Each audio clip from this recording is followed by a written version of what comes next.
This is the Wrestling for Life Network. This is another live stream tonight. As every Thursday night, we are here for TNA Impact. We got the Knockouts title on the line. Will the title change hands tonight on TNA Impact? We got a huge tag team championship match tonight as well. There's a lot going down on the show. There's a lot going down in the wrestling world. We got to talk about it. So let's get this started.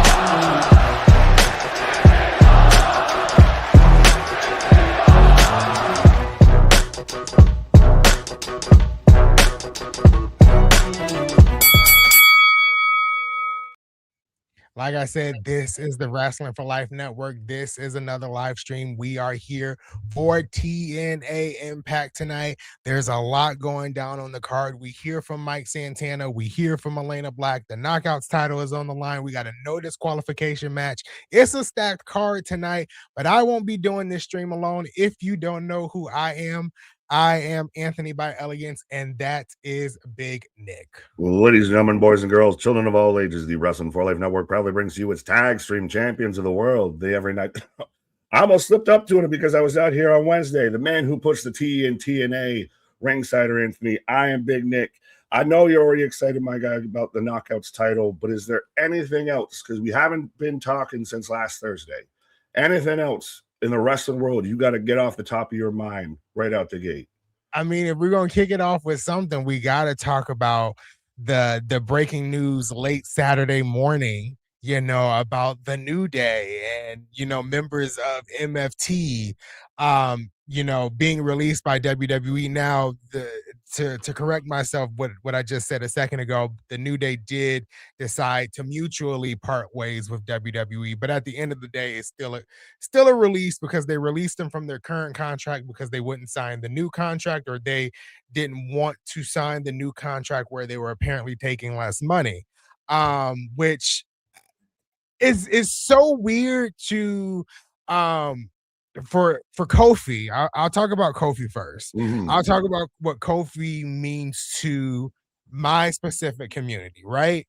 Seeing someone like Kofi come all the way from the bottom in WWE and hit that pinnacle of, Kofi Mania, WWE champion, someone that looks like me is WWE champion.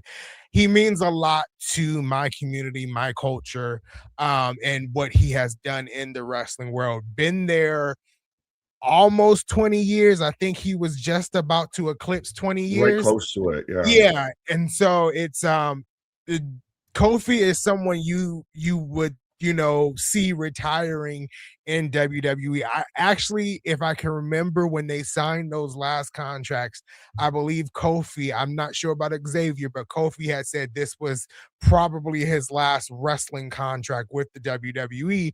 And then Xavier Woods, we've seen his time in TNA, and he transitioned to WWE and everything and became a part of the New Day. Phenomenal tag team wrestler, phenomenal singles competitor as well. And he's been there. Did he say 16 years? I might Something be mistaken. Around that. They've all been long there, quite longer than even the New Day, which the New Day itself was like a 14-year run. Yeah. And basically, in his closing, tweet or whatever, closing out this chapter of his career, he basically said that he grew up as Xavier Woods and now can walk away as Austin Creed, I think it was. Yes. I think it was just very, very shocking to see those two go.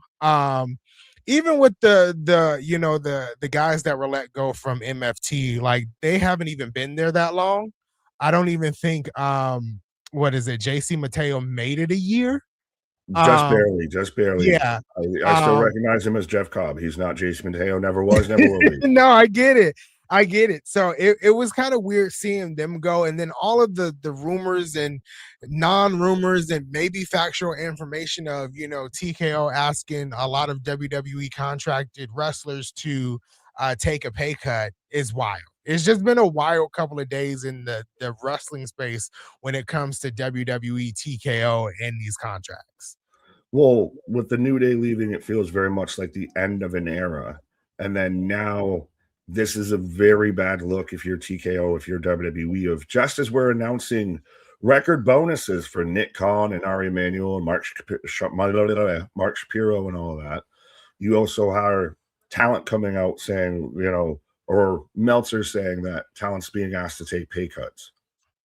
Yeah, and it's crazy, to think like we I consider, and I'm pretty sure the majority of the wrestling world considers Kofi Kingston and Xavier Woods big WWE superstars, right? Oh yeah. So you're seeing two big WWE superstars walk away from the company. What else is coming down the line? Do you see, the rumored Bailey potentially walking away from WWE when her contract is up, later this year? Do you see things like that happening where, TKO, I don't want to say WWE, TKO doesn't see the value anymore in some of these wrestlers that were paid high dollar? Do we start seeing them trickle away and do the same thing that the New Day did? But we could see that, and it's also a little bit not to play devil's advocate, as we got to say hi to the people here. As I see about 40 people, we got about 8 minutes before the show kicks off. But also, still from any sort of sports, any sort of team building, anything, any franchise, anything like that, I'm not going to still keep paying you this salary if you're only doing, you're now a backup when I was paying you starter money. So now we're going to have to maybe rework your deal. If you want to go and test free agency, good on you. Congratulations. There is that we're connected to these guys as fans. TKO very much looks at them as talent and an asset. Oh yeah, absolutely. I don't even think that's playing devil's advocate. That's just how the cookie crumbles and the world turns, to be honest. Anyone, is replaceable at their job. And so it's sad that, we've gotten to, and I'll say WWE specifically and TKO, we've gotten to a place where money is the factor, because it's just not affecting the wrestlers, it has trickled down to the fans too, where some of us can't afford to go to wrestling shows anymore. We can't go to WWE shows anymore. I mean, for me and myself, like from 2022 to late last year, I was going to like 2, 3, 4, 5 shows a year, right? And then now the only WWE show I've been to was Evolution in the past year and a half, and that was because surprisingly the Evolution tickets were $150 and not the 300, $400 I paid to go to Backlash in 2024. So it's crazy that TKO, it seems like they've become money hungry, and it started with the fans and now it's trickling down to their actual employees. But again, going back to what you said, it is, a part of the game. It's a part of the world, and that's kind of how the world turns. I'll say this lastly, and then we'll go to the chat and everything. Of when something's that hot initially, you're not going to notice, and it's not even going to affect you that much the first little bits when you start to cool down, when you start to lose a little bit of momentum, and you won't even notice it. And then you get a little bit more, and you get a little bit more. And by the time you do notice it, there's no way to really heat that back up. And I'm worried that's kind of where we're going with TKO, because the bad PR, the bad stories, the really kind of turning away the fans is starting to really gain momentum and gain steam. Oh yeah, it's gained a lot of steam, and I feel like it's kind of noticeable on TV too. If you see when you pan over the crowds a little bit, you do see more seats being empty. I've noticed that over the past couple of Raws and SmackDowns. It's just, I don't know where they're getting at. WWE has been around for so many years, and you have a loyal fan base. You have loyal fans that's been there for a very long time. And I guess the scary part for me is I heard KJ, and I think you were talking about it last night too, and then we can get to the chat. What they did to UFC feels like what they may do to WWE. I have no clue what they did to UFC. So I'm like, oh my God, what is Part that? of what is being thrown about allegedly, and again, very last thing is we got to say hi to our loyal fans that aren't going away any day. But UFC's in a lot of debt to an extent of like they lost 400 million with the Chun-Li lawsuit and everything. Like they've been in a deficit. So now TKO is using the WWE's revenue to overcompensate for that. Like they're doing the UFC is doing the free show on the White House. That's going to lose them $30 million. The TKO is going to make their money elsewhere to cover that loss. That's insane. That's crazy.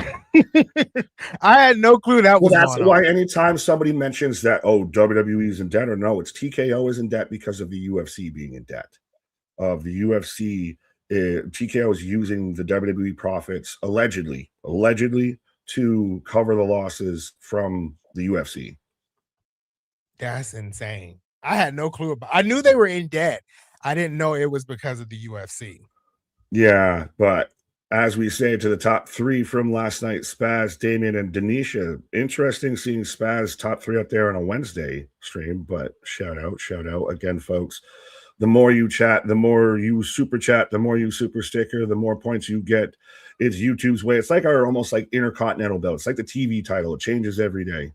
But that's the way you get to the top of the pops. Zach, what up? National Strawberry Month.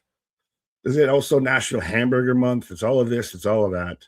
Yeah, it's like Mental Health Month. This a lot of things going down in this month. Oh, we're not even going to get to Dana White. Speaking of UFC, we're not going to get to Dana White's ignorant ass comments about men's mental health. But we got whole strings about that. But yeah. But Eric, I see you. Can't wait for Ariana versus Lay tonight. Happy birthday, KO. Will Ospreay in the First Class franchise. Oh, AJ Francis, your boy. Oh, I didn't know it was his birthday. There you go. Damien, what up? Mega, I see you. Clay, what up? TJ, hey. Spaz, I see you. Kane Lake. I almost called you Canal Lake, but what up? What up? Mega becoming a member for 11 months. It's been so long. And also no spoilers, by the way. No spoilers, because I know Megan, Spaz, and all of Canada gets it a bit earlier. So no spoilers. Which surprisingly hasn't been going around with all these, recorded episodes lately. That's great. Keep it under wraps. Keep it under wraps. Right. His vibes, what up? Kane, bring it up. Oh, so the time thing. We got to bring that up at some point. Linchpin and that of Slammiversary, same day, but different time zones. Yeah, we definitely got to talk about that later. Ronan, what up? Sean, I see you. Boston, what up, homies? We got a solid card tonight. TNA has been pretty solid. I know you were talking about hoping that they can carry over from last week and how last week was a solid episode. Yeah, last week was definitely solid. So hopefully they can carry that momentum tonight. And I think they got some really good matches tonight to carry over that momentum that leads to their live episode next week. Right. Bradley, what up? I'll be here, but I'll be in the background. Bernard, acknowledging your tribal chief. Did you acknowledge your tribal stream today and hit that like, share, and subscribe? Hit that bell notification. All the bells and whistles. It's free. It costs you nothing. Loyal fan. Listen, man, it's called a Segway. You ever heard of a Segway? Not the one you ride on. It's trying to do a Segway. MDB Anthony Suchiappa, he's got a week's worth of tea to spill, my guy. Right. A lot has happened in the past week. We just got to talk about it. Right. Ben, what up? I'm getting Leon Slater. I was just about to say the same thing. We're on point. There we go, folks. We're syncing up as I'm getting a replay of Leon Slater. So we're setting up that tag match too tonight of him and Moose taking on Edwards and Cedric. I think you're right. Yeah, Edwards and Cedric. So that's definitely happening tonight, which, who kind of wins this match gives that guy, that wrestler, some momentum heading into the X Division title match next week, which if Leon Slater wins next Thursday, he will officially become the longest reigning X Division champion in TNA history. I am. I think there's a guy that could show up and, maybe celebrate that moment that recently retired and still is gainfully employed that could do something with that. Exactly. It could be a ting.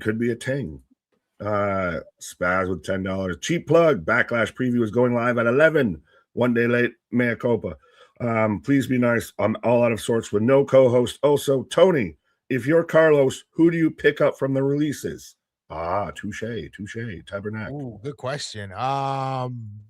Just quickly spout out some names. I would pick up Aleister Black, Zelina Vega, and I don't want to do the whole. Instead of The Nikki Wyatt Cross, Six, the I Wyatt would say Six. Dexter Loomis. At least Dexter Loomis and Indy Hartwell can do their thing that they were doing in NXT. Is Dexter all but signed at this point? I mean, I he think already he did the is, video but with Indy cutting off the braids and everything. We're getting I think indexed. I think you can basically say Dexter Loomis is TNA bound. But you also have the righteous out there saying, fireflies don't fly away, they come together. So could we get what could have, should have, would have almost been the Wyatt family in WWE and TNA? We could. Well, because we're getting the walk through the flowers, tiptoe by the lilies match of the Hardys versus the Righteous. Yes, what is it called again? I forgot. You did a whole video. I did a whole video. Man did a whole video about it and forgot. I was trying to segue and set him up. Forgot what this match is going to be called. Let me see Wicked if I can Flowers or something like that. April showers bring May flowers. Wicked Garden. Yeah. As we are already kicking off with EY out here, so we're kicking off with a no DQ match. Yeah, with Eric Young and EC3. This is a match that I was looking forward to tonight. Did we time travel though? We're getting EC3 versus EY still in the Impact Zone. It's crazy that like this is happening in 2026. I feel like we're in an alternate universe a little bit with like this match happening. Some of the divas are back in WWE. It's like, what year are we in? Like, we're not in the correct year. Isn't Doomsday supposed to just be a Marvel thing? We're getting all these cinematic universes colliding together out here. Right. But Garrett, what up? I see you. Yes, boss. I know. You just messing with me. I know. But I gotta give a shit back. No DQ starting the show. So yes, folks, let us know who you got for this match of EY or EC3. Do you have a prediction, sir? I think I'm gonna take EC3. Weirdly enough, I feel like I should take Eric Young, but I'm gonna take EC3. I don't know how long EC3 is actually going to be in TNA. Well, also even with Justin TNA going down the whole nostalgia rabbit hole, they brought back Bunny, they brought back Ali, and you had the whole Undead Realm. You had Father James Mitchell, you had Abyss, you had this. So they've gone very much back into that, late 2010s, TNA vibe. Right. I mean, you've had Mickey James, you had ODB. Like they've just pulled out all of the legends and said, you had Taryn Terrell. When's the last time anyone remembered Taryn Terrell? Taryn Terrell, like she's even hinting of making like a full return, and it's like this is just weird. Like we're in an alternate universe. But that's why I don't know if EC3 is really going to stay around. I know. I'm gonna be honest. Before we go live, I still watch the JCW, the Vince Russo, the ICP Juggalos, and all that. EC3's on their show as well. So is he just kind of always destined for the Indies? Because he's always been an odd cat. I don't even know if he's like there hasn't been like signed, or if he's just kind of showing up. Yeah, if he's like officially signed with TNA. I'm going to the roster page now to see if he's at least on the roster page. But there hasn't been anything regarding him signing. I know we just got Ricky Sosa and he's been away for a minute. From what I'm understanding, there's some visa issues too with him. Fair enough, but still, so we have EC3 and Ricky Sosa are in the same company in 2026. What the fuck is wrestling right now? And I'm not seeing EC3 actually on the roster page unless I've passed him twice. He is not. Fair enough. Well, yeah, he's not there. He is EC3. Yeah. EC3 looks like a piece of Boston leathers. Pause. Vance, what up? Adrian. Hi, Anthony. What's up? Oh, so now we're already pulling out a table this early. I mean, it is a no DQ. I That mean, I'll is still true. take That is true. EY because I think EY is going to be a guy that's forever lifer. Like what the New Day Yeah. should have been in WWE. EY should have always just been a TNA lifer. Yeah, yeah, I agree there. And I mean, we still got this unknown Clean storyline that he's been teasing since, I don't know, since 2024, it feels like. But Is TNA just going to be the land of spooky and obscure gimmicks? Of if it's got the righteous, if it's got the broken hearties, now if you've got the undead realm, you've got the cleanse, you've got control your narrative, my guy out here. So, is this going to be the land of misfit toys, the spooky toys that TKO doesn't want? I feel like it is. And, a lot of them come out looking like, gems and diamonds after. I mean, if you look at, even though I think Ash was released before TKO took over, but just look at Ash, look at AJ Francis. If anybody didn't see AJ Francis's latest video on TikTok or Twitter, where he just basically ran down that he never got the opportunity in WWE and his longest singles match was 2 minutes and 30 seconds and that he's doing what he wants to do in TNA, man was preaching. He was giving out some real on those videos. I will admit, I know I've even been one of the ones that he's flopped dollar and chuckled and laughed and tee-heed when he couldn't make it over the top rope. What he's been able to do in TNA, I've instantly become a huge fan of this man. Of he very much goes to bat, and it's much like the Carlos thing of why they become public enemy to a certain fan base is because they're actually standing up for TNA. They are ride or Exactly. die with their company. Exactly. Yeah, they're standing up for TNA and people don't like it. And Well, and he's paying it forward or he's paying it back of how much TNA's built him up and put him in this spotlight. So why wouldn't I ride or die? He's was in exactly. WWE and they wouldn't give me the time of day. So I'm gonna stick with who's loyal to me. Exactly. Exactly. As EY gets dumped on the outside. And Mega down there saying this match was awesome. So I feel like we got to pay attention a little bit during this No match because spoilers, no spoilers. Well, no this is a spoilers bit like when though. you were Don't coming tell us back who after the won. tapings and everything. Like you were hyping that Bear Bronson up for like 3 weeks, my guy. And then I couldn't even be on And the they stream. couldn't even be here. I was so excited for that match. I just couldn't wait until the world saw that match, and then I couldn't be on stream. Man's just been that's the gimmick right there. Hype up, hype up, hype up, no payoff. Right, right. Well, I saw somebody that actually it's funny because you could do a whole like montage. I saw somebody, I think I actually might have the picture somewhere on my phone of all the built up storylines and teases and everything that were teased in WWE that never paid off. Like, remember when Bailey had like a bipolar gimmick? And I can say that because I have bipolar disorder.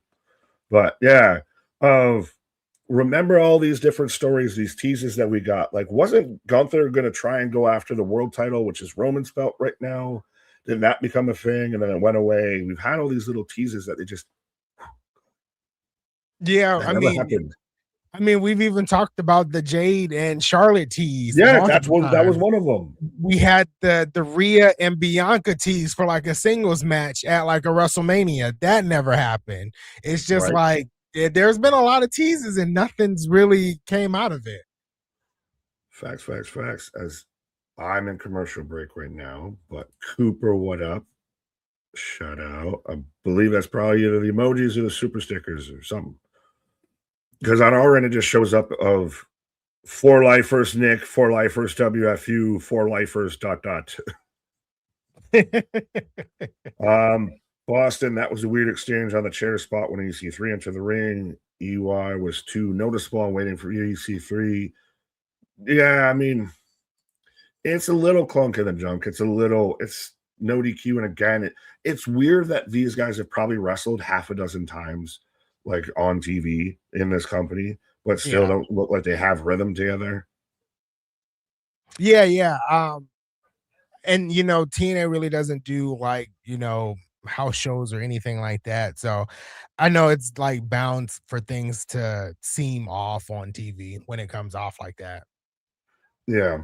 Well, they can't really do house shows when they're doing all the tapings and everything. They're still That- yeah. damn near a territory. Exactly. I mean, I'm hoping next year, 2027, that we do have a little bit more consistency with the live episodes. Seems like they're moving away from like the Friday shows. So it seems like they may be in the works with doing something more live, on a Well, regular so basis. speaking of time slots and time zones and everything, of now that we just last night even had Collision paired up with Dynamite, and that's going to be the thing for most of May is that they're moving Collision to Wednesdays because of the playoffs. Is that any proof or positive to what Carlos was even upset about? Of, well, somebody that we were partners with moved their show to our night because we had specifically chosen Thursdays to avoid everybody. Is it kind of showing that, well, you could have moved it to another night? You chose to put it there. That's exactly what it shows. That's exactly what it shows. You could have, and they did it in the past. Like we just saw it, last night. But they've paired Collision and Dynamite up before. They've paired Rampage and Dynamite up before on the same night. They could have Mhm. definitely moved it to the same night as Dynamite, but they chose Thursday, and I'm gonna stand beside that and die on that hill.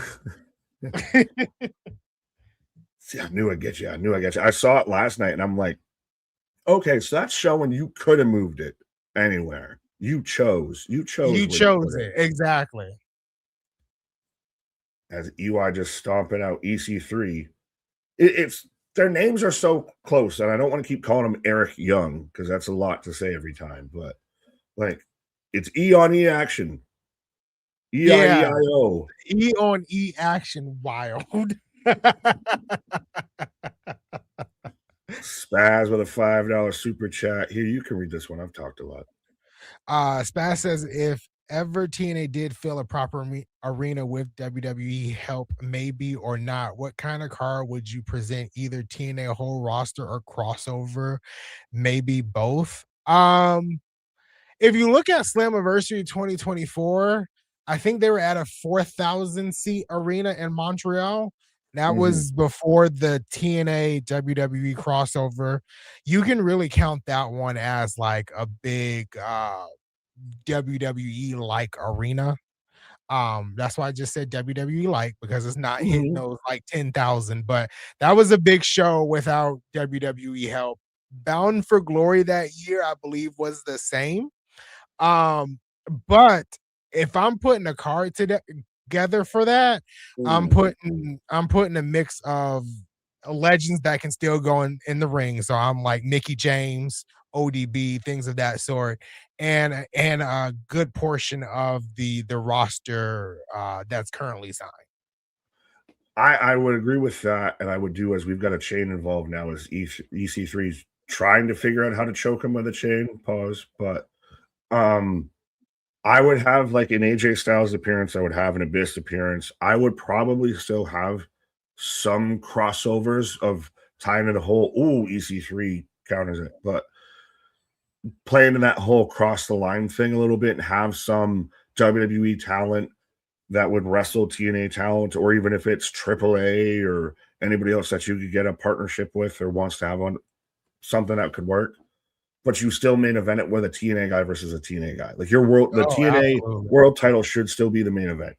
Oh yeah, absolutely. I wouldn't even put like the world title or the knockouts title in a WWE versus TNA situation in that kind of environment. Like we have to kind of some way step away from that, especially with the knockouts title. We've kind of Is stepped away there with that with the world title, but with the knockouts title, we definitely got to step away from that. is there well, I'll give you that with the knockouts because of recency biases. EY misses the moonsault, but is there anybody that is in WWE right now that's active, that has enough of a connection still to TNA that you could, if you were to do this big, super show with TNA, that could actually actively challenge for a TNA title, and it doesn't feel like it's the WWE inserting themselves.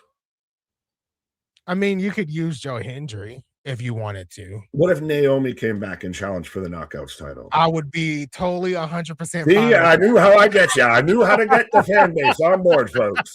I would know my totally be audience.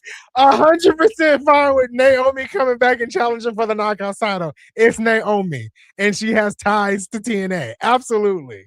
See, like I said, I know how to get my audience on my side. Kyle up And there, Jordan Grace, another good too. one. Jordan Grace would be a good Yeah, one. because she's clearly not doing anything right now. So Well, she got a busted ankle. She got a busted ankle. She does? That was in a dark match or a pre-tape or something or other. She was having a match with like Chelsea, and how Chelsea was having the issues with her ankle, came back, got cleared. In that match, Jordan got hurt. Oh, dropped toe hold with the chair around the chair. Yeah. Oh, and the fucking BFT onto the fucking chair like that.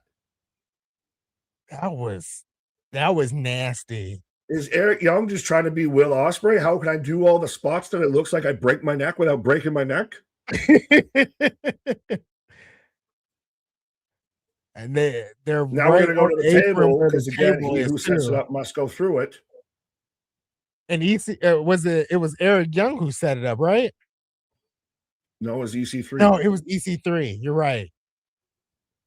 Again, the laws of wrestling, folks. There might only be a few that I remember. Low blows? What? That was like 4 low blows. Yeah, well, he's got a broken freaking neck. Pile driver to the table. Pile driver to the table.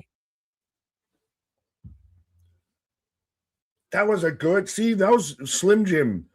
See, the whole snap into a Slim Jim table is bullshit because that table crackled and snapped pretty fucking clean. Not them Slim Jim ones. Just crack. Yeah. What's the saying? Crack. Snap into a Slim Jim. Yeah. No, I was thinking of the cereal. Clap? Yes. Yes. Yeah, they snapped, they crackled, and got a pop. That's what it should be with a table spot. Exactly. Exactly. Eric Young setting up the chair. Looks like a power driver on the chair. Oh. 1, 2, 3. So Eric Young quickly recovers from a BFT in a pulmonized chair position. Yeah. And the drop toe hold too, and then hits a pile driver off the apron through a table, and then a pile driver onto a steel chair, wins. Yeah, crazy. That was I'm just wondering how any of them have vertebrae. That's it was a lot of neck breaking, those last couple of spots. Yeah, literally. They're putting their literal necks on the line.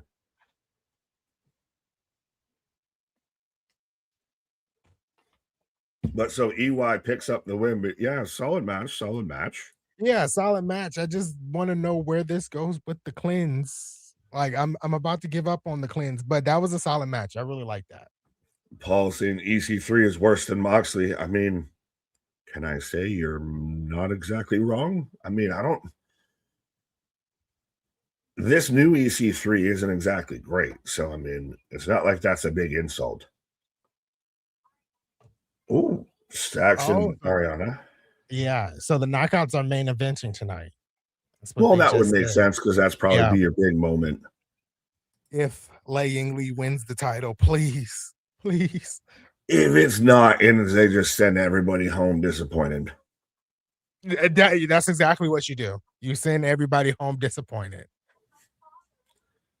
Anthony, the Juggernaut, yeah. 0-1, pretty damn good match. I just, again, it's with that at the very end of it's like, that's a broken neck. That's a broken neck. Oh, look, that's a broken neck. Oh, that's definitely a broken neck. Oh, the match is over. What? Like, we had all of the crippling spots. Yeah. it was Ospreay Mark Davis. Oh, all right, he's dead. All right, he's dead again. Now the body bag's in a body bag. How many times are we going to just kill this man before we end this here? Yeah. No, I agree. Now he makes a comeback. It was zombie back to life. It was big spot after big spot after big spot that could all cause potential death. Yes. Yes. And I'm not saying don't do any of them, Oh but do yeah. like one, do two, and spread it out. Don't do four. Bing, bang, boom, bam, bam. It was 4 back to back. It was Yeah. definitely 4 back to back. 2 out of 3 falls. Next, that, yo. Oh, it's 2 out of 3 falls now. That, folks, do not miss next Thursday. Already hit that bell, hit that like, hit that subscribe, all of that. That better be the main event. That better be. Oh, it has to be. It has to be. But yeah, that match, 2 out of 3 falls. Let's effing go. That's gonna be good. That's gonna steal. That could be a match of the month contender for sure. Yeah, I mean, and this is what the 3rd time they've been in the ring together, I think. And Cedric's gotten more of the upper hand, I believe. Yeah, so this is going to be really good. I think what they'll probably do next week, if I was in TNA's shoes, I would put the battle royal to determine the number 1 contender for the world title as the first match, and then you have that X Division 2 out of 3 falls as the last match. Bookend. Yeah. And you can build to that 2 out of 3 falls match all throughout the show. Mhm. Oh, we might get involved. The whole system's messing with Leon throughout the whole show. And then Moose has got his back and this and that. You can thread that match throughout the whole show.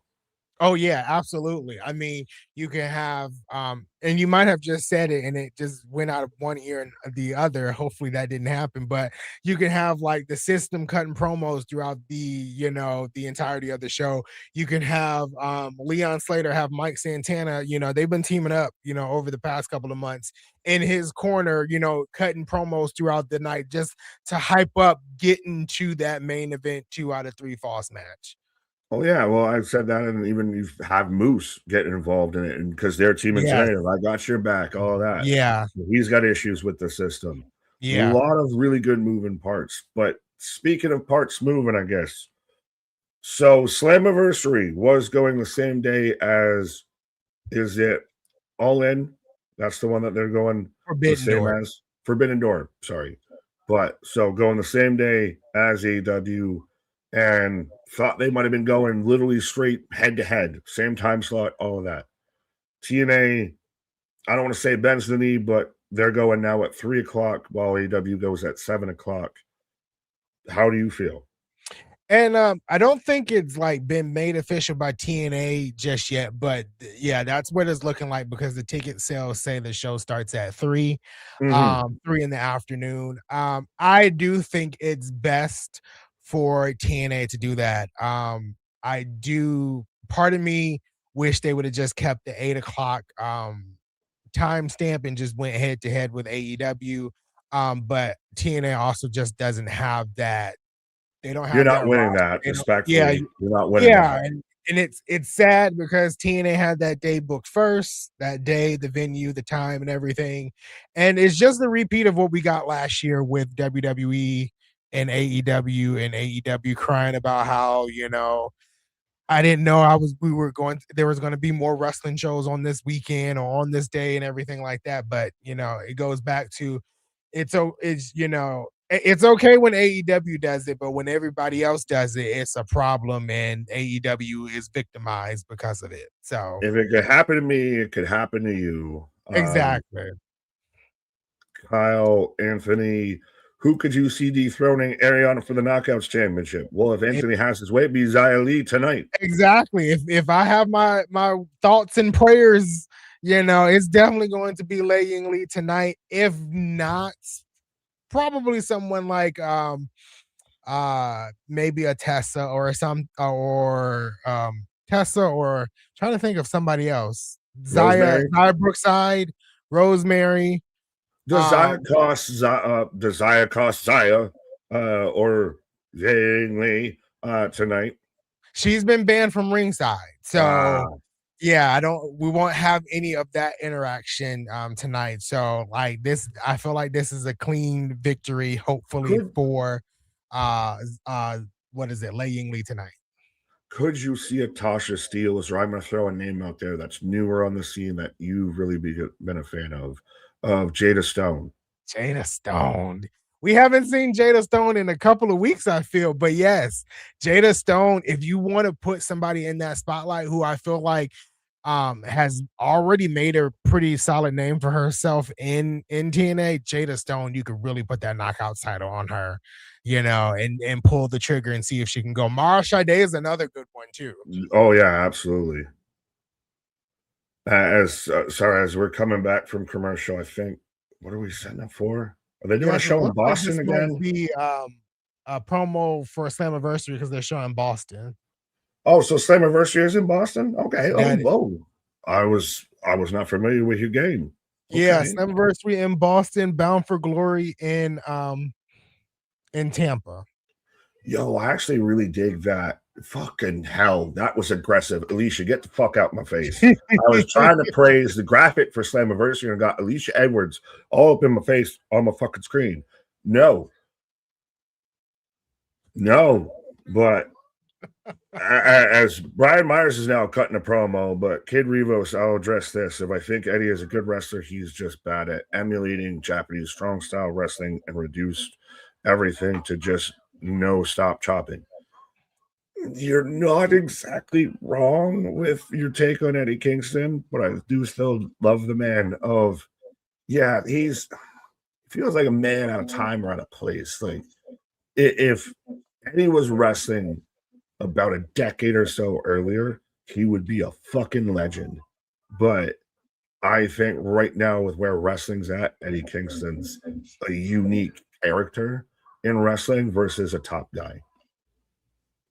Yeah, that's a fair take. I've never been like, we're talking about Eddie Kingston. I'm assuming. Yes, I fucking love Eddie Kingston. So choose your words wisely. I was just gonna say I've never been an Eddie Kingston fan. I don't get I don't want to say hype. I just don't get it. But the appeal. That's base. That's a better word. To me, he's just there, but that's not a bad take. I don't think that's a bad take at all. Well, I got a bad fake and out here of Elena Black. She's struggling walking in those heels too. I don't. It's giving struggle bus. Maybe it was just the ramp. I'm sorry, but the fact that Steph D. Lander was there, Mance Warner was there, but Elena Black is here. Whoa, what did we do? What did we do? No, we would get turned down. Why does wrestling not like me? MJF's got to put his fucking hair on the line, which is a stupid ass goddamn thing to pay off with all of that.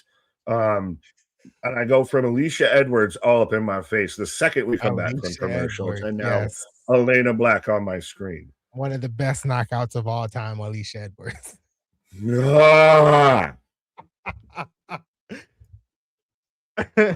Elena Black would actually, if Velvet Sky and Angelina Love, if the beautiful people still existed in TNA, Elena Black would work there.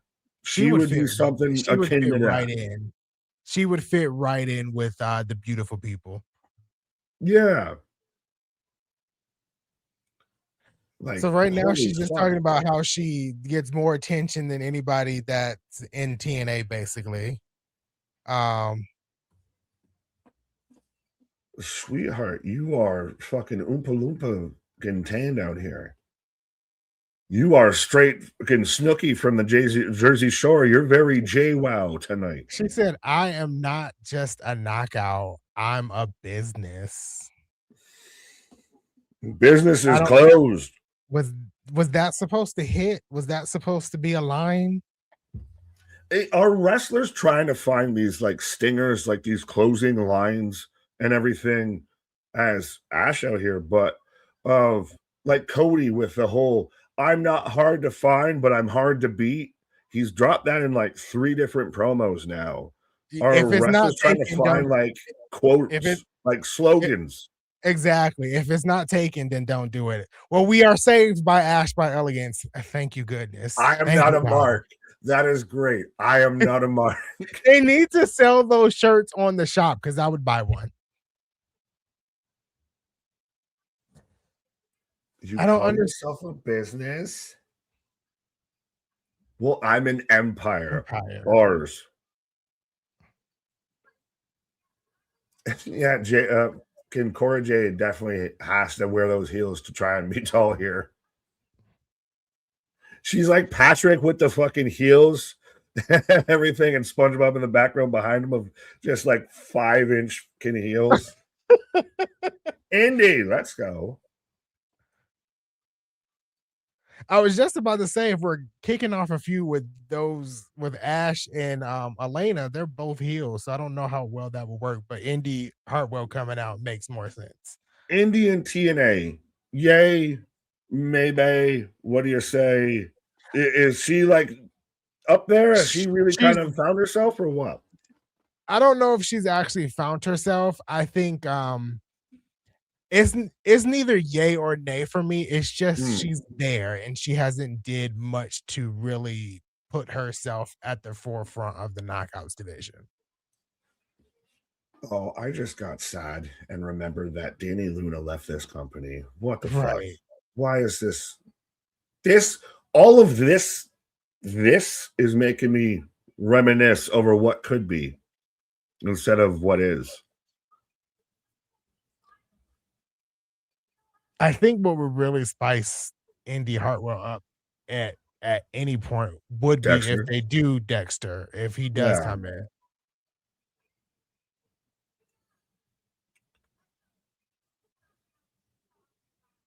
Let the real knockouts talk about it. So they're just kind of excusing Elena Black, which I don't mind that. Yeah, but it just awkwardly, she just left. She just walked out. Left. I mean, is she really that important for us to care? I need to go now. My planet needs me. Your boobs are fake. Your boobs are fake. Back-to-back nights focusing on women's wrestlers' boobs. Harley Cameron and Ash by Elegance. And it's always, someone international that's out there drawing attention to it. Mina Shirakawa and now Indy Hartwell. What is going on out here? And then commentary is like Matthew Raywall is like, she's paid good money for those. I mean, for all of it. Why? What is also with now we've had back-to-back nights of wrestling mentioning enhancements. We had Darby very much going into detail about MJF going to Turkey for hair transplants and everything, and now we've got, like you said, commentary. Oh well, she got the best fake boobs out there. What? This is the closest we're getting to puppies out there. Boston, we will hear from Elena Black. Does nothing and leaves and sets up something between two other people. What was the point? She was the conduit to get exactly because Elena Black is not important, and I ain't trying to be mean, but she's not. As Daria Ray out here looking all proud of herself.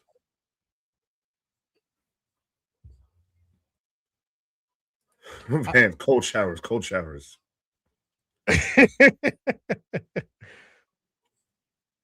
All right, so we still got Eddie Edwards and Cedric versus Leon Slater and Moose coming up. The Knockouts title match as the main event.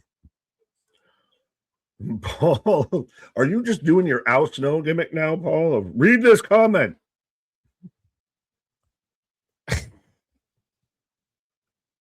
You got it. I mean, that's what it said.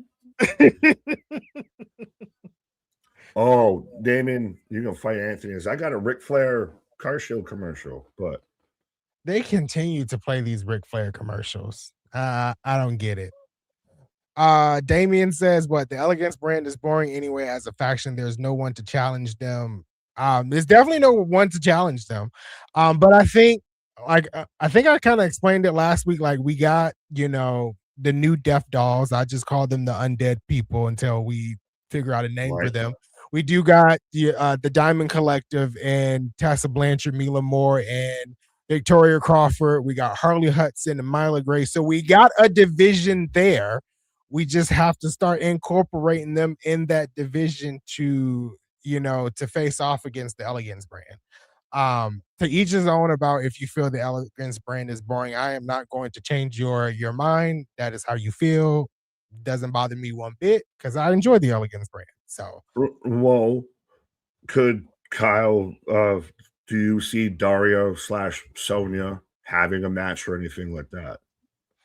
I mean, she Santino's had a could. match, so why I couldn't mean, she? she could definitely have a match. I just feel like she's more comfortable in the role she is in as, authority figure. I feel like she's always been good as an authority figure, even in WWE. Oh yeah, when she was the GM for sure. But I'm saying, could she be one of those? And it's, I guess, a bit what apparently I want the authority figure has a match gimmick, or the commentator has a match gimmick with Nigel, and I keep wanting Aldis to have a match with like Drew. But could Daria actually get pushed to a point to where, no, I'm not gonna fucking take it. I'm sick of your goddamn shit, and she's gonna have her match herself. If there's anyone that they'll probably do it with, it would probably be Indy because they do, somewhat have a tiff with one another. So yeah, it Mm. can definitely get to that point where she's like, you know what, I'm just gonna take care of business myself, you know. And Now, not to sound and like a Sonya Deville, Daria, she was never bad. I feel like she was never bad in the ring. I was live for I feel like two of her big matches in her career. One is when she won the tag team titles with Chelsea Green. It was at a Monday Night Raw that was here. I did not expect them to win at all, and mm, they did. And that was a fun match. And then I was in Greenville, South Carolina, when she faced Charlotte on an episode of SmackDown. That was actually the night where I was like, I think I can actually get behind Sonya Deville as potentially being something major in WWE, but it never went anywhere, obviously. But yeah, I think Sonya's she's really always good in the been, ring. oh, she's always been a better in-ring competitor than Mandy Rose. Since Oh those two yeah. were such a tag team together, she was always the one that was actually in the ring. Mandy was the eye candy. Sonya was the one that could actually go. Now, with a situation like that, and even in my own little fantasy booking with Aldis, of is it kind of the Pringles of once you pop, how do you stop? Of once you have somebody that can still go, then how do you draw it back to they're just an authority figure again? How do you not do it to where they could wrestle at the next pay per view? And now they're in the IC title picture kind of vibe. Like, again, with Nigel in AEW, he had one match coming off of commentary, and now I think he's on Ring of Honor, Supercard of Honor. Like, one of those, how do you, once you pull the genie out the lamp, how do you put him back in? I think for Sonya's case, I think if you put her in the ring, I think she'll just stay in the ring. Like technically we don't need two authority figures on TNA. Like we don't need Santino, we don't need Daria as well. We only need one or the other. So if you out of the two of them, if you're gonna pull the trigger on somebody, it'd definitely be Daria. Mm. And I think you just leave her out there. You leave she could be a focal point in the knockouts division. She could be He a could be a knockout knockouts champion. champion.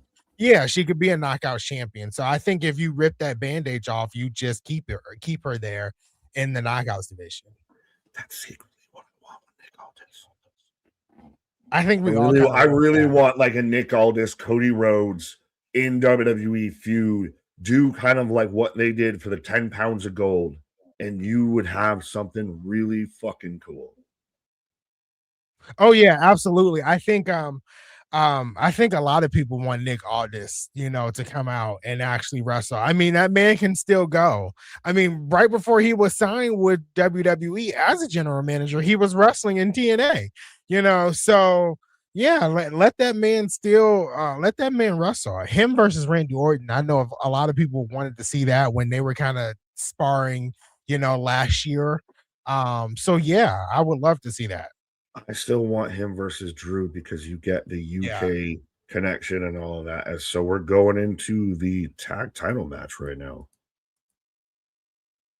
Yeah, so folks, let us know who you got for this match. We got Casey Navarro and Nick Nemeth taking on the system of Bear Bronson and Brian Myers for the TNA tag team titles. Yeah. And this should be, I feel like this will be a fun match. It's weird to see Casey Navarro teaming with Nick Nemeth, where I thought they were kind of going with Nick Nemeth and his brother challenging for the titles, but Casey Navarro is not a bad substitute, and I really do like him. So this should be good. Has injuries kind of like slowed or impeded Casey's kind of ascension? I remember when Casey Navarro was on the independent scene, he was kind of one of the hot commodities. He could have gone to AEW. He ended up in TNA. WWE was taking a look at him, all of that, and he was there, and they kind of put him in the X division a little bit, and then he got hurt, and then came back, and then he was with AJ Francis and all that, and doing first class with Rich Swann, and then he gets banged up again. It seems very stop-start, I feel, with Casey Navarro. I mean, yeah, it's definitely been like that for Casey Navarro. And I mean, for a lot of the mid-carders that do get injured, it does seem like when they come back, it's kind of hard to get their footing and find a place for them again. So I hope, I know he's declared that he wants to be a champion in TNA this year. I feel like that might happen for Casey. He's a really good talent. He really is a good talent. Oh, he's phenomenal. Again, like if you really got a build behind him, you could do something with Casey Navarro versus Leon Slater, and that match would fucking cook. Going back to what Casey was on the Indies and all of that, and why he was the commodity. You just got to get back to getting behind him and find something that you can go with him on. Yeah, and I believe he's had some really good X Division matches in TNA. I think one time he may have faced Cedric Alexander. I don't remember, or if it was Mustafa Ali. But I mean, there's a couple of matches out there that he's had in TNA that have been really fun to watch. Well, that would be another fantastic match right there. Again, with him versus Mustafa. Yeah, Mustafa Ali is actually probably kind of maybe secondary, like kind of the MVP of TNA a little bit. Like this guy steals the show every time he's out there. Oh yeah, every time Mustafa Ali is out there, he is definitely putting on a 10-star anything. And he's from someone that, WWE had and there was a lot of potential behind him and it just never really went anywhere. He found his place in TNA. A lot of people do. A lot of people find their place in TNA. So I want to see him just be TNA champ and have a bit of a run and everything. Because that's the thing, is I've been a flag waver of anybody who's been here for a minute, and I know I've even had it out with KJ when he was still in WWE. I've been a flag waver for Mustafa Ali. Kid's fucking talented, and even when he was out there in WWE and doing the promos in his car and everything like that. There's something there. You just gotta. I'm glad he found a place like a TNA that exists to where, all right, here we'll just let you kind of go a little bit more with it, and it just unlocks, and even you're able to get run with it. Even when he had his feud with Mike Santana, late last year, or no, it was like early last year.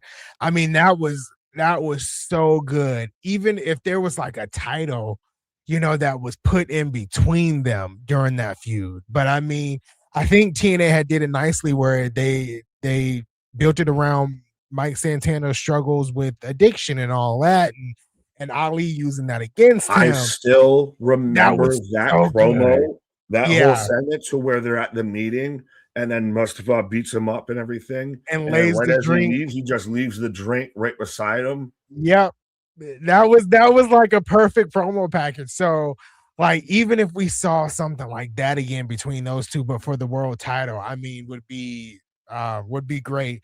But he's holding down that international title right now and he's defending it internationally. So hopefully we get a world title Trey Miguel. Say that again.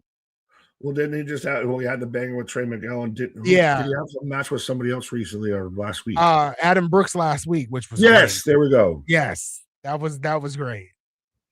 Absolutely is. We are underway with Casey and Brian kicking this off. Of I guess we're both probably going retention. Oh, absolutely. It's definitely going to be a retention between those with this match. I think Right. I don't know if this leads to anything else down the line. I really hope somehow after this feud with the Hardys that we do get the Righteous as tag team champs. That's what I'm gunning for in 2026.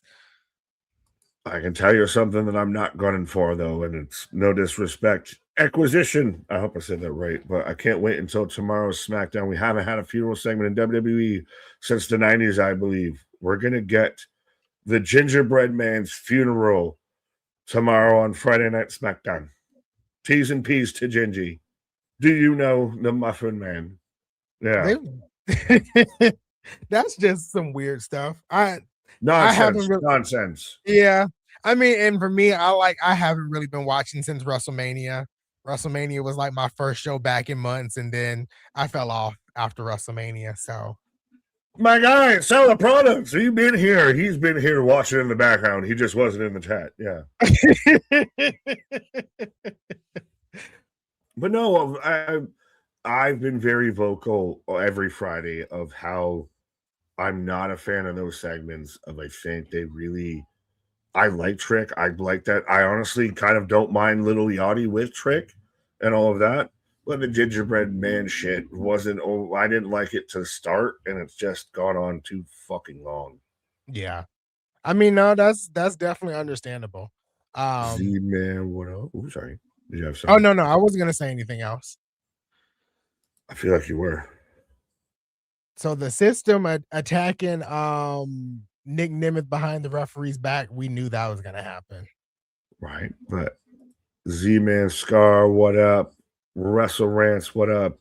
Alan, what up? Well, I'm not going to do it behind your back. I'm going to do it to your face, sir. But I'm going to take a quick pause for the cause and I'll be right back, sir. All right. As Nick leaves me by myself for a minute here, but we do have TNA still going on. Got this tag team match for the TNA tag team titles. The System versus Casey Navarro and Nick Nemeth. Right now, the System has the upper hand. Obviously, I don't feel as if the System, I should say, I don't feel as if Casey Navarro and Nick Nemeth will win the titles tonight. Um, who do you think TKO release? Who do you think TKO release more WWE superstars? I think you're asking, will TKO release more WWE superstars? I don't know. I don't know. It seems as if they will. Um, with all the contract issues and the taking the 50% pay cut, if that was true, I feel like there may be more people leaving. We talked about this at the beginning of the show here tonight at the beginning of the stream, where I was like, we may, see more people leave, but only time will tell what happens over the next couple of weeks. um Damien is down here asking, any news on Trey Miguel? When does he return? So I do know Trey Miguel did not have to have surgery for the injury that he had. He is going through physical therapy. Still don't know a timetable of his return. Steve Macklin, I know he was cleared. He was cleared to wrestle. If anybody watches Boots to Boots, probably not. I'm probably the only wrestling fan that watches Boots to Boots because I love Steve Macklin and Deanna Purrazzo. But he was experiencing just a little bit of neck pain and things after the spot that went down at Sacrifice. But from what I'm understanding on Twitter, he has been cleared to compete. Um,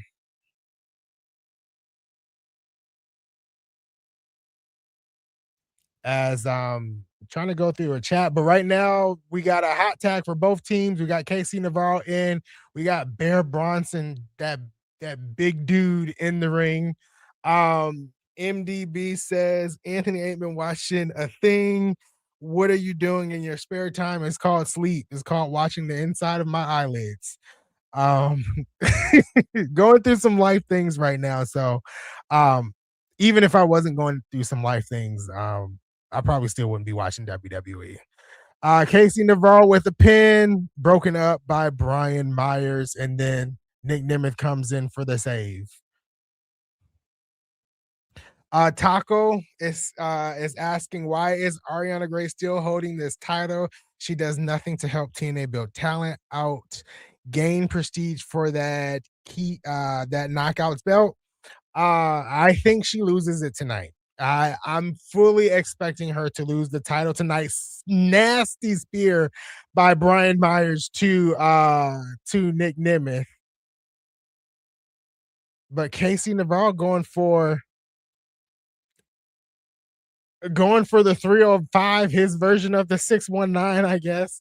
But Alicia Edwards comes to cause a distraction, as always.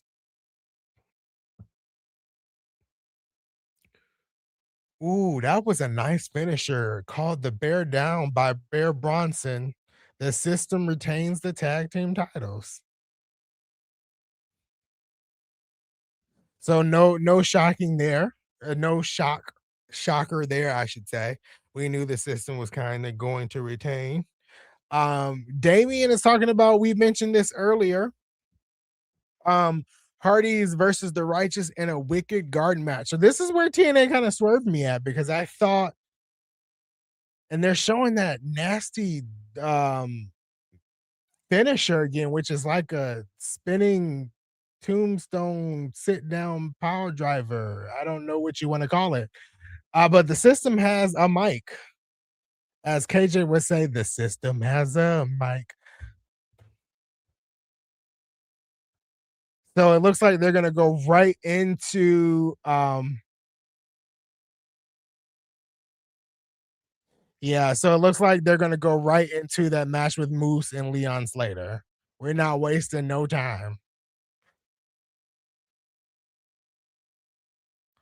So crazy enough, there's only 4 matches announced on this card, and this is the 3rd out of the 4th match, and we still have like an hour and what, 7 minutes to go. It's kind of crazy.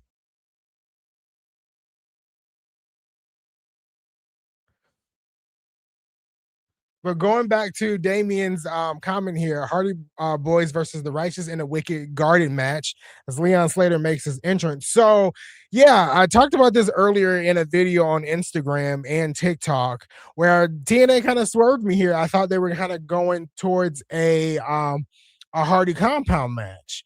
But it looks like after last week, where Vincent wanted to pull out, Broken Matt Hardy and potentially pull out Willow, this all leads to Wicked Gardens in a couple of weeks on TNA. I'm kind of excited to see what this is. We know the Righteous gives out cult vibes. I don't know if this is going to be in ring. I don't know if it's going to be cinematic like the Hardy compound matches are.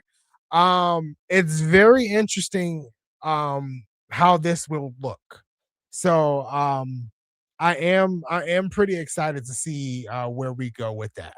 Um any chances they run back Santana and Macklin at Slammiversary? Mike Santana has talked about it. Macklin has talked about it. They've been very vocal on Twitter that they still want to have that match. They had I don't want to call a feud perfect, but they had a really well done feud. And to not get the match payoff was very disheartening. I do hope they run that back. I personally believe that's why right now Mike Santana is in a place where he doesn't have a challenger for the world title. I believe they're waiting for Steve Macklin to come back, and I think the perfect way to do it is next week he wins that battle royal and becomes the number 1 contender to the world title, and then they run that back to Slammiversary maybe. So I kind of hope I hope that happens. Taco down here says Grace does need to drop that title, and on AMC would help create buzz. It would create buzz because you don't expect a title change to happen on a weekly show, and it technically being a world title too. I think tonight's the perfect night. I really think tonight's the perfect night. Does TNA have the best tag team division in wrestling? Surprisingly, you would think I would say yes, but I'm not gonna say yes. I think as TNA is on commercial right now, I think every tag team division is struggling. WWE, AEW, TNA. From the main three companies, I think every tag team division is struggling unless you don't count the women's tag team division in WWE. I think they're really doing something special with the women's tag team division in WWE. But the men's tag team division definitely is lacking.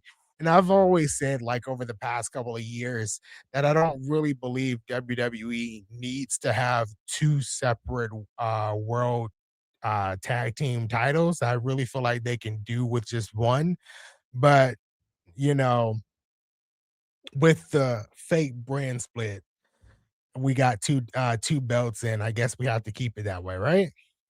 As I think Nick Well, is we're no making brand split it his anymore, my guy. But I just realized when you were talking about all of that, I had some other points that I wanted to bring up, but when you were talking, but we haven't even talked about arguably the biggest tag team news, or one of the biggest tag team news, especially with TNA, Motor City Machine Guns.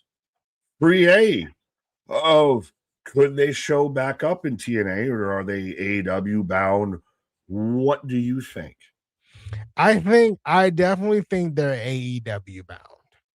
I Hmm. know when they left TNA a couple of years ago, they said they felt like they had accomplished everything that they could in TNA, and they have. Like both been X Division champion, both been world champion, both held the tag team titles multiple times, right? So they've kind of did everything, but it would be a great pickup if TNA just if they had the funds, the financial backing to throw what they could at the Motor City Machine Guns, and they say, "Hey, we'll come back," Well, right? that's going to be where TNA gets creative with some of this stuff now. Of with all of these free agent talents like a Zelina and Alistair. Hey, we can't offer you what Tony's going to offer you. Well, we can't offer you even what you were making in WWE, respectfully. But we can offer you is you're going to be used frequently. You're going to be in this top spot.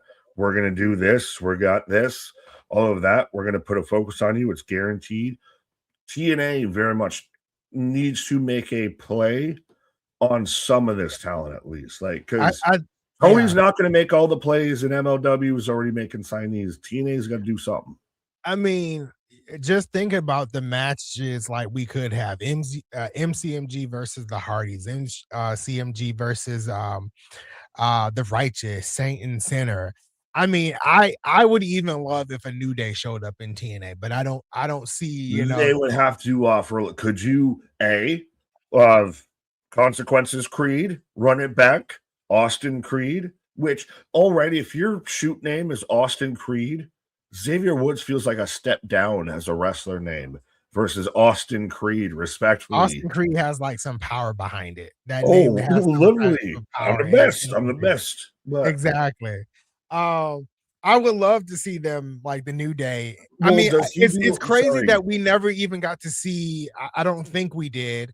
Correct me if I'm wrong. We never got to see a New Day versus MCMG match like in No, WWE. Um, not that I'm like aware we of. were there. We could have had it, but we didn't. And that's something I would love to see. Well, we had Gorillas of Destiny out there, and we never got the Usos versus Gorillas of Destiny.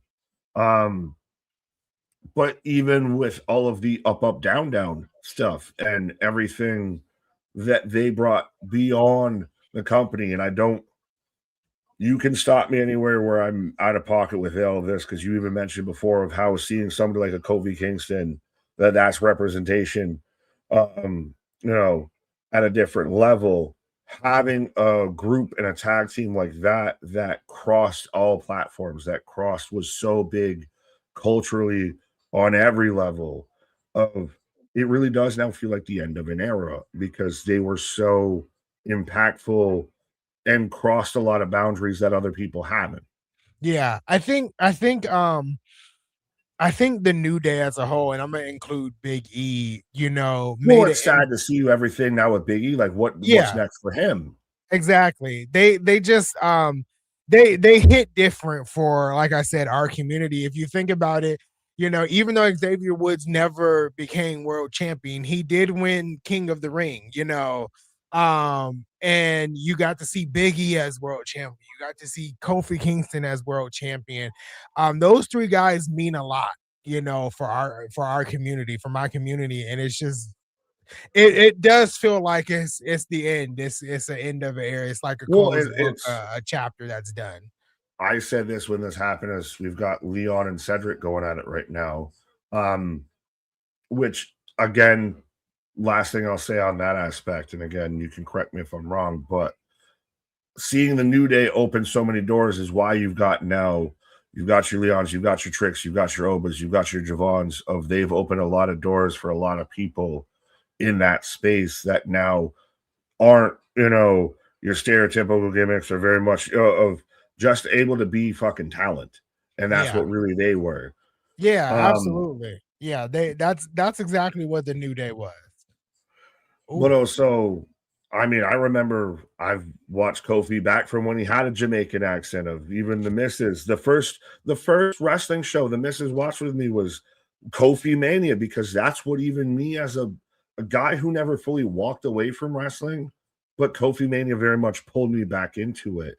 Yeah. And I was out there damn near power sliding, almost took myself. I almost had to go to the hospital when Kofi Kingston won the world title because I fucking soccer like celebrated and almost went right into a door frame across my linoleum kitchen floor.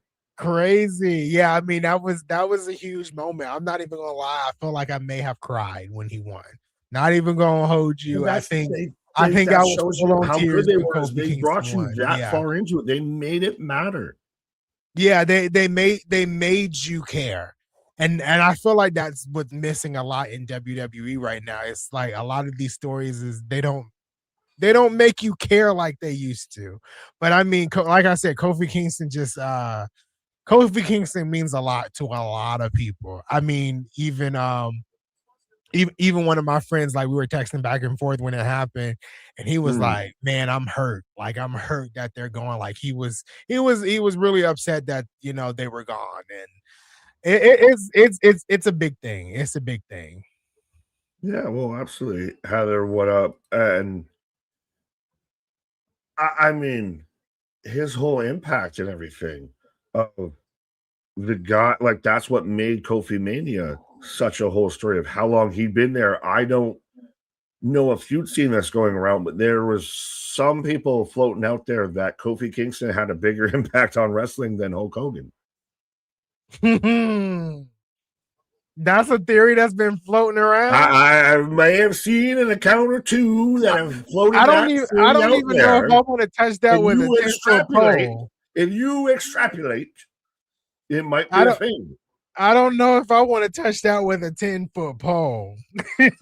I'll go Neil deGrasse Tyson out here with all of this. But hot take, Kofi is great. Never been my guy, but I know a lot of people that Mania felt the way it felt when Jeff won his first world belt, and love that for him. Well, think about it too. We're never going to get another Kofi Rumble spot. That's all gone now. Oh man. I mean, Naomi could take up the mantle because she had been doing it a couple of years too. But yeah, we Yeah. gonna get those cool Kofi spots from Royal Rumbles. I didn't even think about that. And the man had a banger of a theme song. I still even remember, funny enough, the Triple H. Wait, did you used to have a Jamaican accent? That's still one of the funniest moments today. SOS. I hear them shouting. SOS. Can As Moose and Slater beat the system? That's what the commentators are saying right now. we I think talked I ourselves think into a I commercial. It's crazy though because the system won the match beforehand. I don't see the system doing back-to-back winnings No, tonight. no But clean sweep. but like who he who doesn't get what's the rule? Like he who gets the upper hand. So that means Leon Slater He who would goes over on the go home show goes under on the pay-per-view. So that means if they do win next week, he may not retain the title. I could see them doing a title change though. That's the again. Is Leon earmarked to go somewhere else? Is Mike Santana earmarked to go somewhere else? We want to talk about roster moves. How many people feel like they're in TNA that are earmarked to end up in WWE? I mean, if we're talking about Leon Slater, his contract doesn't end until the year, right? It goes until the end of the year. So we still got 6 months with Leon Slater. I just don't see him losing the title on a live episode. I feel like he loses it at Slammiversary where he won it at last year. That's kind of where I am. He beat Moose to win it last year at Slammiversary. So I feel like he loses it at Slammiversary. It's a live episode. So do you not do a huge thing on a live episode? If you're out there, hey, you've got Collision on the ropes. You feel like we talked about to where Collision's intentionally moving and infringing on territories and all of that. Do you not do a huge moment like that? That's going to draw attention, going to draw headlines. And then say at Slammiversary, you bring back an X Division match, anything like that. You do an Ultimate X, sorry. Should have been what I said. I didn't think about Ultimate X coming back. We haven't seen Ultimate X since, when was it? Was it Slammiversary last year? I think it would make sense to do an Ultimate X on a Slammiversary.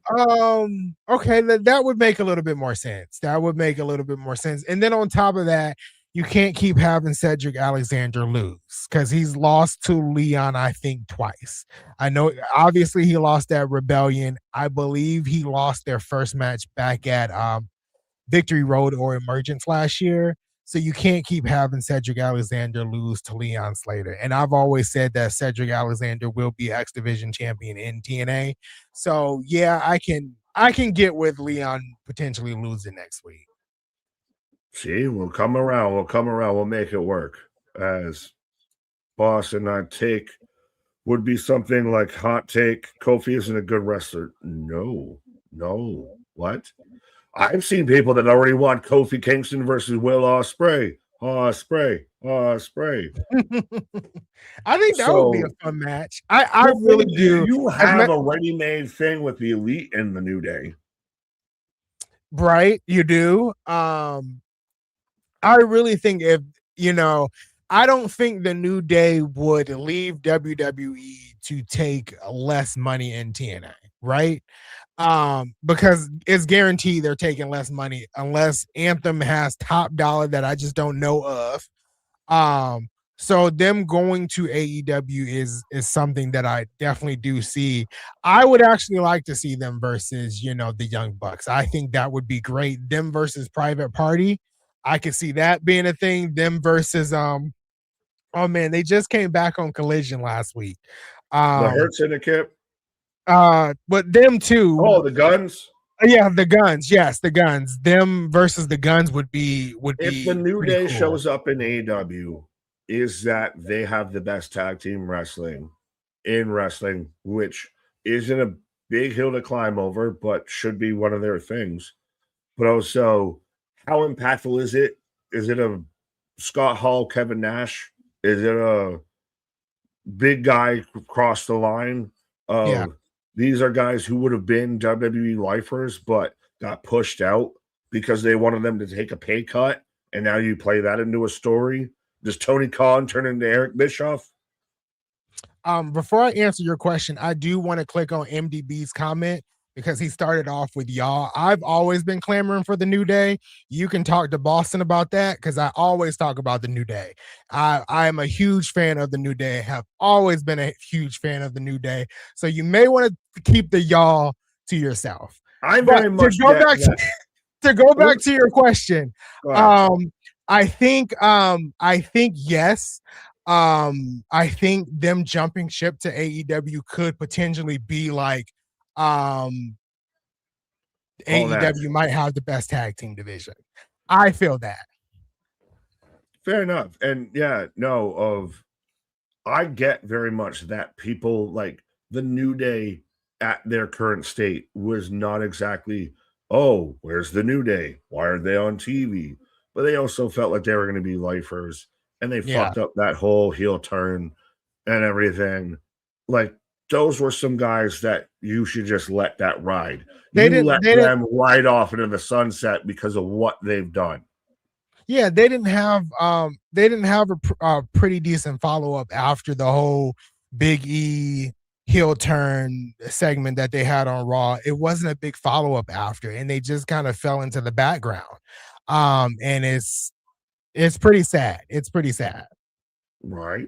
As Cedric takes out Leon as small mark, talking mark. Up, down.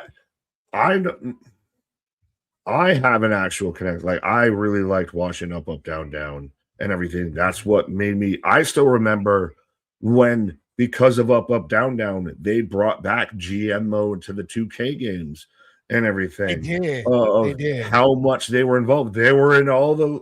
You'd start up that mode, and if I want to do that just to do a draft, I gotta watch Woods and Breeze out there. So they were an integral part to the extracurricular, the peripheral of WWE. So that's Exactly. it. Oh, an interesting. Where does that lie now? No, you're right. You're right. Moose has the upper hand here for a second. Eddie Edwards going to the Oh, top. yo, Ooh, 1, 2. what a He caught move that by man midair. Moose. That was fall from grace. They were both falling at the same time. They were Exactly. literally falling with grace. I thought he was just going to kind of just throw him off the top rope, but that was that was Are we huge. gonna get a Moose answers the Obafemi Open Challenge? That would be insane. Carlos Silva, if you can hear me, I know you're probably listening. I know you at least love Anthony, so you might be listening now. Give me Moose versus Obafemi. Give me Moose versus Carlos. Give me Moose. Give me an AJ Francis maybe, but definitely give me a Moose versus an Obafemi. I know Moose would do a bit of a JOB, but I know we kind of have this stuff around NXT, but Yeah. have that man just It could even be a 5-minute match. Did we have Moose versus Ober for the X Division title, or was it Moose versus Ober for the NXT title? NXT title. It was NXT title, yeah. But have been It's so like, funny. I was mid argument and remember that we had that match before. That's how much we've watched fucking wrestling. I was like, oh wait, I'm asking for something that I've seen, but it's a different animal now. I would love to see them face off again, though. Yo, ooh, that's so fucking that's some that's some really good timing. Some really subtle, doesn't mean a fuck ton, but it's really impressive timing of Cedric and Leon just both booting each other at the exact moment. Oh no. Oh, there's your favorite person. Yeah, my fucking. Well, she looks like how every TNA, like every women's wrestler with dark hair now has to have like the first couple of front strands be blonde. But I mean, everybody outside of Steph D-Lander does it kind of where it blends in. Steph does it very clearly and prominent, all of that. And Alicia, but it's fucking bad because Steph can actually wrestle. Alicia's just annoying. Spear. Alicia, that's how Spear. That's how I feel about Ariana Grace. This match, they're giving this tag team match some time because right before you came back, I was like, this is the third match out of a 4-match card. And it's like it was like 7 minutes until the top of the hour. They're really giving this match some time. Ooh, Eddie Edwards jumping over Moose. Freak out. So it may be next week where Leon Slater loses the title. So we met. Well, I also don't dislike your idea of you start off with a battle royal. We don't know how long this will take. So this starts off the show and then everything else as time remains. Yeah. Yeah, and then since that X Division title match is 2 out of 3 falls, like I personally want that match to be at least 30 minutes. That needs to be the Well, even then, 10:30 if that or also makes the case of that could go for fuck all ever. So you have two matches you that really don't have do. time limits. Yeah. You really do have 2 big matches next week that like both could fit in the main event slot, but What is Kevin Von Erich yeah, doing in the front row at crazy. TNA? As everybody moose.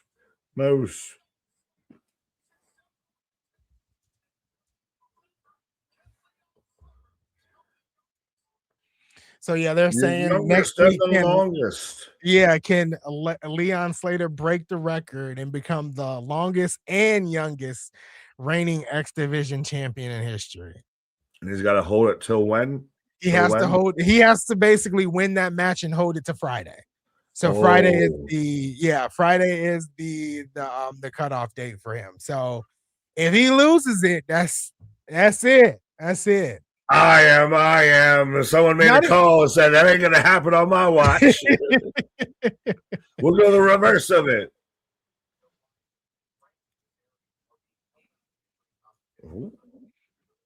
So Frankie Elijah Kazarian is and out. Frankie Kazarian are being held out. I'm surprised they haven't really had Steve Macklin on this injury report. Like they haven't said anything about it. Well, I mean, do they really want to lean one way if it is the concussion and say it's not a True. concussion or anything? That's And true. they were doing the whole thing for a good bit to where he wasn't signed with the company. He got fired from the company and came back. Yeah, that's true. That is true. So up next, we got Mike Santana. We will hear what Mike Santana has to say. And Right? on that note, I will leave you guys with Nick. If I can find how to do this, I found it. So we're good. I was gonna say I can do it if you won't. Oh, he got part of the way there. There we go. I'll finish it off. Oh, nope. We do the same thing twice. There we go. But yes, I'm in commercial break right now, folks, as we're gonna hear from Mike Santana, who's gonna end up being the next one to kind of challenge him. And again, is he a guy that has TNA really fully taken the best advantage of Mike Santana? Have they kind of fumbled him along the way? And is he the next one out the door? Is he going to end up in TNA? Is he going to end up on WWE literal payroll sooner rather than later? And what? Who's the next one in line? Because I would assume even probably, hey, if Mike's gone, we're going to put it on Leon. Leon might be the next one too out the door. So we'll see. New Day Jordan, don't you put that fucking evil on me. I know this won't happen, but Nick, would you want to see Obo versus Braun Strowman?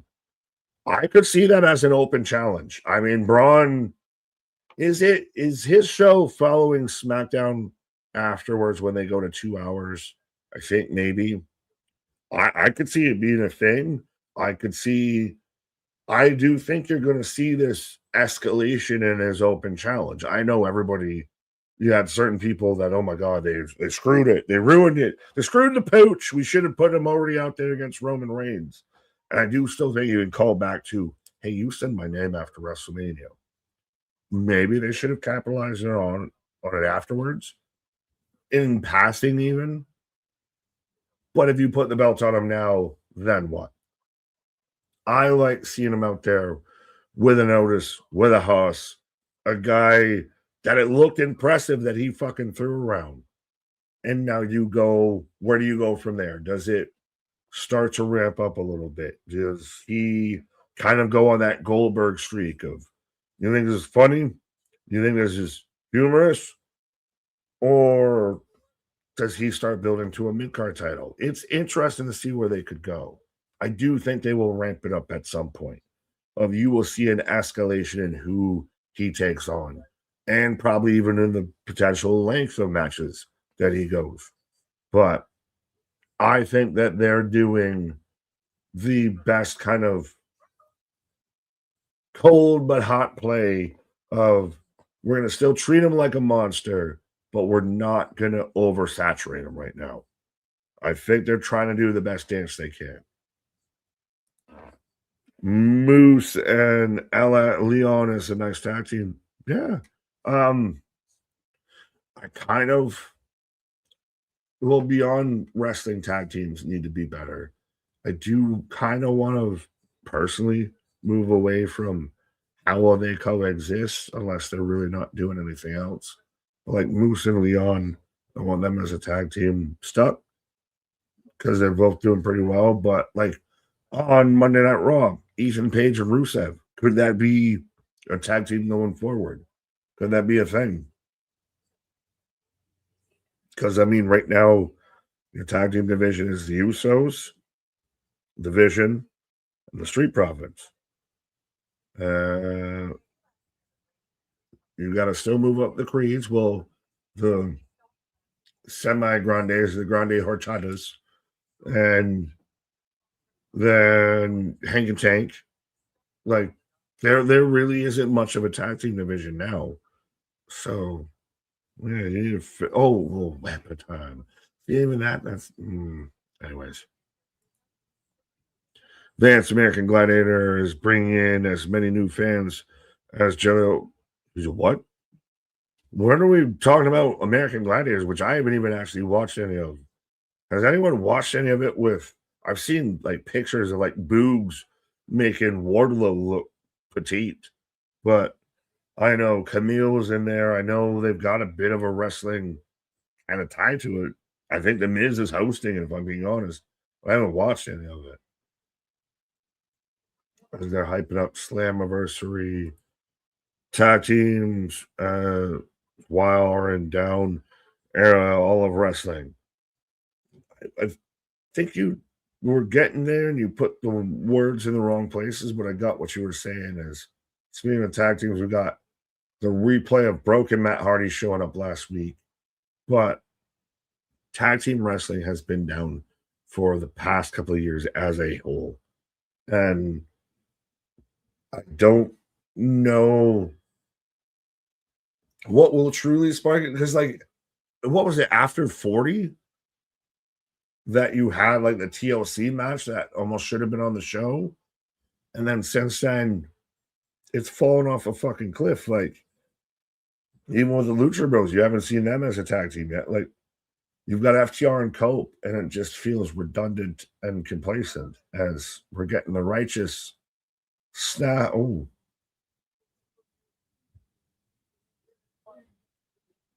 we're getting a little promo. The depravity. Jess, what up? WWE is F.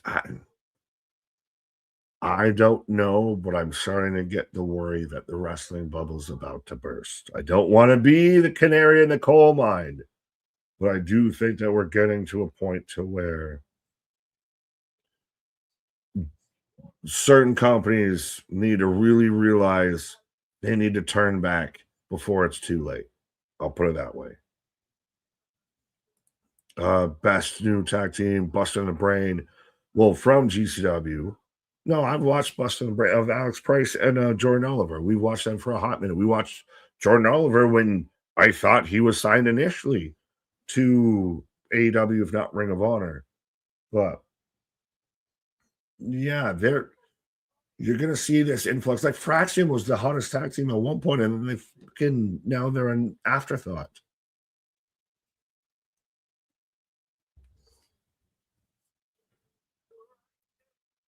Oh, we got Jeff singing. Is this a hot take to say that Jeff's never been talented musically? I've never liked any of his songs. I'm not a fan of the Willow gimmick. What is this? You have these two just like cutting promos against each other through like, oh, we're getting Brother Nero. We get a little contact lenses, but yeah, you have those two cutting promos through like subway plexiglass.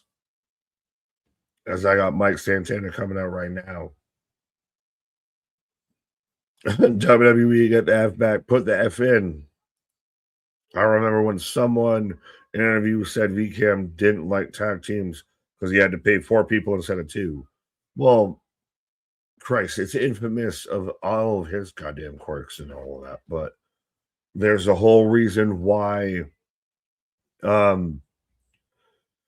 women's wrestling went away because the goddamn Lunger Blaze WCW of Vince was a petty bitch for sure. Ha ha. MDB. I did that the other day at Walmart. Coffee pots, some lunch. Fair enough. I don't. We got the grocery list out there, I guess, going. Anonymous saying Nick predictions is foretold and will come to pass. Fair.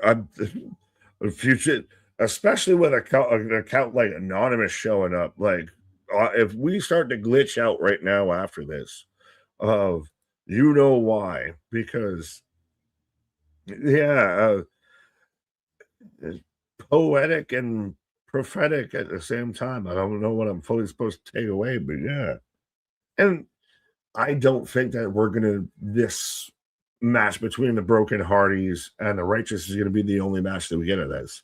Like, I think that's gonna be a thing for a good bit. Here's Santana. Sounded like a fucking game show host. Now, from Brooklyn, New York, here's Mike Santana. Every single night. Hey, Roman did that promo too.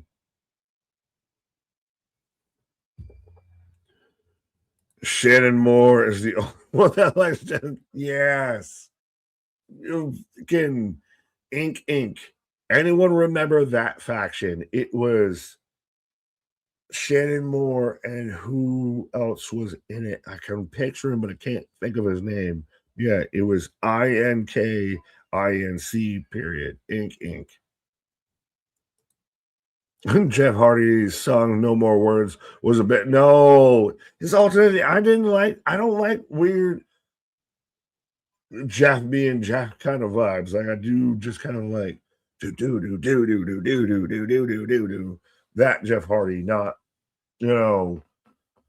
I really don't like the Willow character. I really that turned me off for a lot of TNA. Was Willow. The Daria Ray out here. Unbroken THL just paid for extra security and cops at the UFC press conference. Still wasn't enough. Because what now?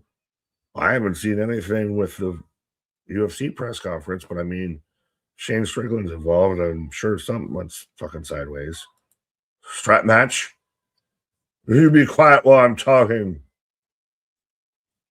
At least, why did you show that shot? Like, she's barely out the entranceway, and you show the crowd that's like in the pit right beside her. They all look like me. So next week, there's going to be a battle royal that we already knew was ever going to be a battle royal. Thank you for telling us what we know. Jesse Neal. Yes, Jesse Neal. I didn't know Toxin, but yeah, thank you. Yeah, I'm not crazy. I remember things in wrestling. Inc. I remember. That's always how it goes. If you remember like the most obscure shit, you don't remember like what you should remember. You remember the stuff that. Why is this in my fucking files out here? You've been stroking your own ego since the day you walked in. You missed Hamza trying to go and kick to go kick Sean Strickland. I mean, fair enough. Not for nothing. I feel like it might have been deserved. I don't know if I really want to cheer for Hamza in this, but won't lie, I'm no longer a fan of Sean Strickland. So I guess let's go Hamza. Yeah. At least the UFC, at least with this, it feels like these are people that want to beat the fuck out of each other. They actually want to fight.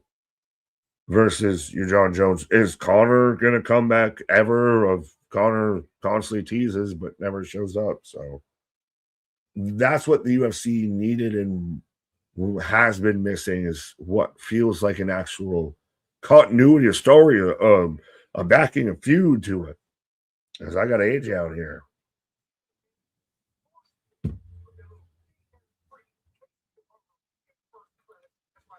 TNA management forced me to put that little pink-haired, you heard him, in first class with me. Speaking of Willow, what you know about itchweed? Who's your what now? Itchweed? What's the matter? What's the matter with you? Smile, you gotta really expound on that one. I'm not down with the itchweed. Jeff always wanted to involve Willow, but like broke a gimmick. It has a shelf life. Yeah, it passed its expiration date yesterday. Oh, as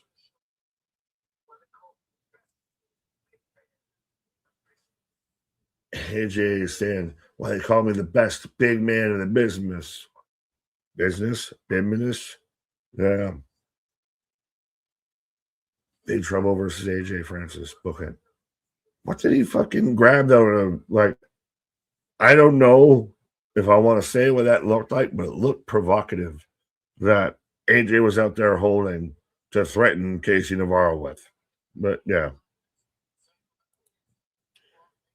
as we're down to the main event of the evening, folks, as Lei Yingli, Xia Li about to take on Ariana Grace for the Knockouts Women's World Title. And hey, for every other company that only wants to have one women's match on the show, maybe two at best, and their throwaways, the commercials, their insufferable indifferences. TNA's out here main eventing shows with their women's world title. So just saying.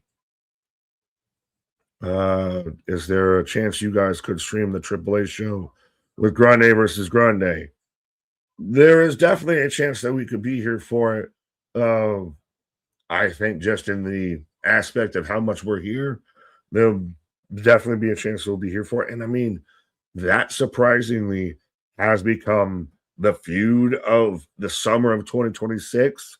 For everybody that was out there, oh, this whole gimmick's insufferable. Oh, it's so insensitive. Can you believe they're doing this? Now it's the best fucking story going. Where's all that talk? Now, excuse me. So, AI, I think, will be here. I don't want to fully guarantee just because, I can't even make sure I'm going to be here tomorrow, but yes. Oh, so, um, yeah, I'm excited for it. Oh, I wax pull what I got there. I won't be here tomorrow, guys. Don't cry for me. I'm going to be getting Barney Rubble out here.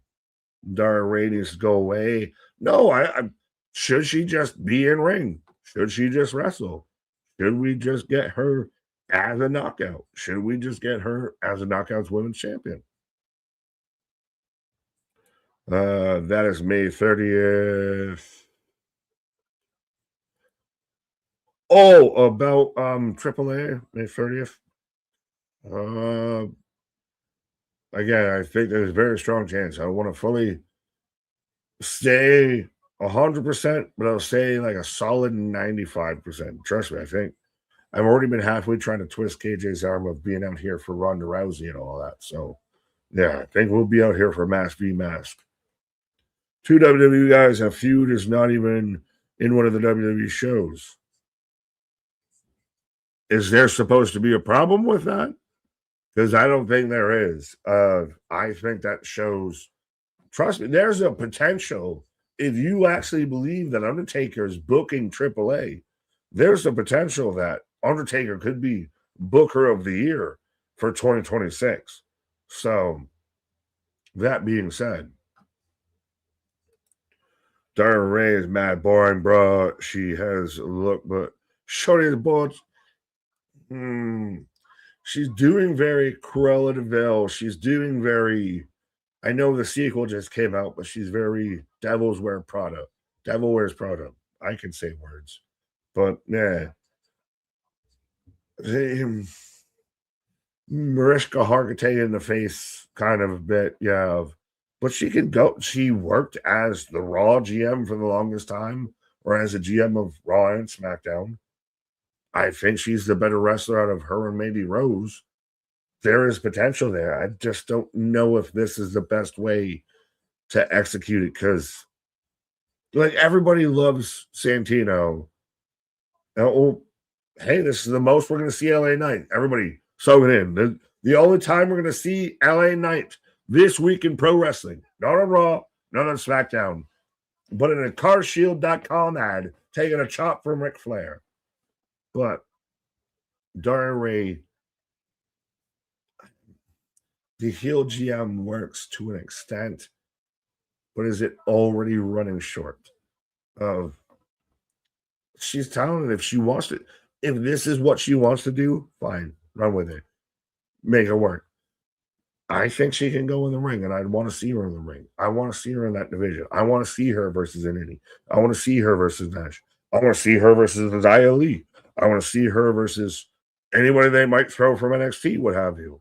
So yeah, The Undertaker is my book of the year so far. Fair. Are you Dave Meltzer? Put Sonya with a no. Already known. Then you involve Zoe Starks. Is Zoe somebody that could go to TNA? Zoe feels like she would be a fucking world beater, surprisingly, in TNA.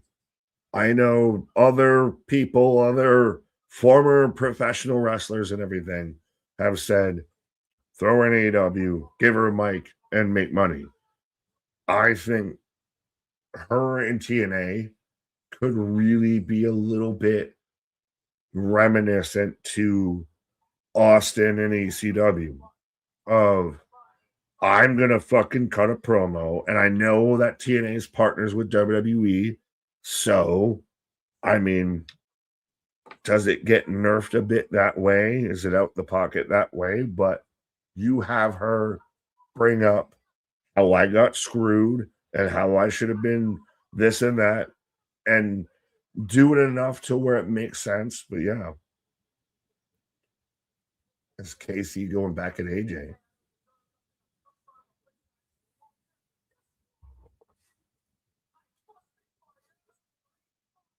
Casey Navarro over Ricochet. Yay, nay. Thumbs up, thumbs down. Anybody agree with me? Casey Navarro over Ricochet.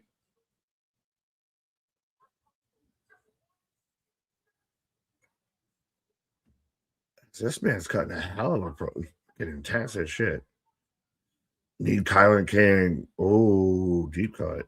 Now, Masha kind of out there of nothing really followed through afterwards. Do we bring it back? Is it too out the pocket? Casey Navarro over Ricochet 100%.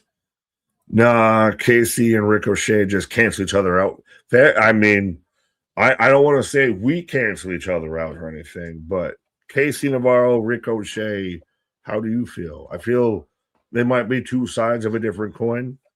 I was trying to get back before you clicked off of the Kylan King comment. But sorry, I can go back to that. I would love to see her back. She's been injured for like 72 years at this point.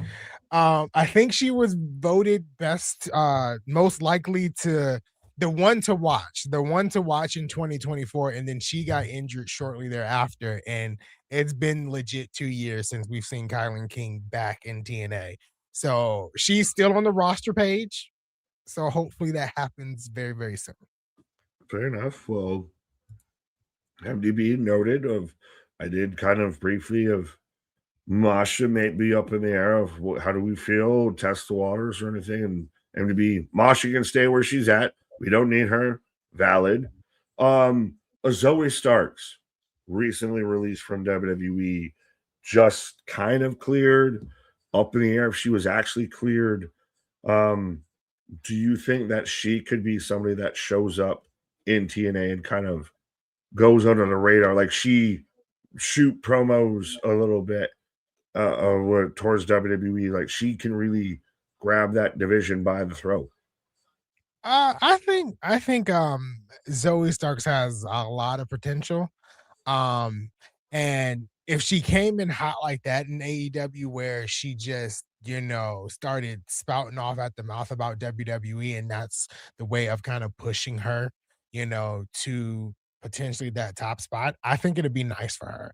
I can't speak so much from it because we didn't see a lot. We did see a lot from her in NXT, but on the main roster, we didn't see a lot from her. And I don't know. Like I personally don't know how I would feel where she ends up anywhere. I would just have to see the progression and see if I can get behind what she's trying to present to the audience. Fair enough, fair enough. But we are in your main event of the evening. Going all Yeah. UFC with it, but Ariana Grace taking on Yaling Lee. I still always want to just call her Xia Li. It rolls off the tongue so much fucking easier. But does the title come home? Does the title come home? Do you have a moment to where you acknowledge that it's the first time in what, 2 years that every title from TNA is under TNA? I think that's about right. The first time since Under Siege of last year, because that's when the title was taken away from I think it was not Under Siege. It was the TNA, the NXT pay-per-view. I can't think of the name of it, but it was the same weekend as Under Siege though. But are yes, you going for just the NXT women or for the Knockouts title, or are you even including, like I said, I'm including all the titles because Joe Hendry. Okay, no. That's I just needed to know because now I'm like trying to go through my brain of like what. I can't remember what NXT pay-per-view it is. Well, give me a month. Give me a month, and I bet you I can get close. It's May. Oh fuck. Yeah, it's May. I'm trying to look it up, but it was the same weekend as Under Siege last year. I don't want to say it was Heat Wave, but no, that would have been probably June or July. You said it was Battleground. That makes sense. Again, well, because that's the thing. I'm thinking of what was the TNA pay-per-view that you said? It was Under Siege the night before. Yeah, so I was thinking they would have had the same graphics because I'm picturing they were both like black and silver. They were both like kind of that NXT kind of vibe of still with it being Roadblock. Yeah, so it's been Memorial Day weekend of last year where we haven't had any of the time. And it's funny now that it ended up being that NXT show because I had thought that because that we just had that or thought we were going to have that the go home show for Stand and Deliver because they moved Stand and Deliver. Right. So just to go back to your initial question, yeah, I think it's time. I think tonight is time where all of the TNA titles are back home in TNA wrestling. Right. So, folks, let us know who you got. What's up with this ramp? Why is it all the talent walking? Yeah, of everybody staying like down this ramp. Is it shoddy booked? Is it, held together with thumbtacks and fucking duct tape? Repeat that question. I'm sorry. No, Wrestler Rant saying, what's up with this ramp? Why is all the talent walking funny down it? That is the truth, because earlier I talked about how you're like, she can't walk in those heels. Yeah, I was like, she can't walk in those heels. And then as soon as she got to the flat part of the floor, she was fine. So something with that ramp. Yeah, incline or something. As we got Xia Li taking on Ariana Grace again, folks. Let us know who you got for the Knockouts title, and it's coming home. I'm coming home. It's definitely coming home. Stax is already. Yeah, I can't sing that song because he got locked up. So yeah. Who got locked up? I'm coming home. Tell the world I'm coming home. Okay, Yeah, okay. took you a It minute. Took took you a me a minute. minute to catch who it was. It took me a minute to catch who it was, but yeah, yeah. Little sus, little sus, little sus. And now, well, so once it does come home, what's next for Xia Li? What's next for the Knockouts title? It's her and Brookside. They've already been But they've does planted Brookside the cost her seed. tonight with this? Well, she can't because she's barred from ringside. Yes, because the uneternal law that there's parameters, I there's mean, barricades that only work just if it's Xia Brookside trying to come at ringside. She could have hit out of the ring like fucking Hornswoggle. I feel like she doesn't get involved at all. I really don't think she gets Stacks get involved. involved? He's already got involved. He grabs her leg. Well, I'm gonna go quickly find my fucking argument and come back here, sir. All right. As Nick takes another quick pause here, we got Lei Ying Lee taking out both Ariana Grace and Stacks. As we're about to go to commercial, I believe, can Lei Ying Lee do it tonight? I feel like she does. I have no clue how my reaction will be if she does win the title, but I think she pulls it out tonight. Boston is asking, will I pull out a stanky leg if TNA gets back to knockout title tonight? Absolutely not. You'll never see me dance. That'll never happen. Um, the only thing you'll ever see me do is move side to side and clap. You will never see me dance. It's not happening.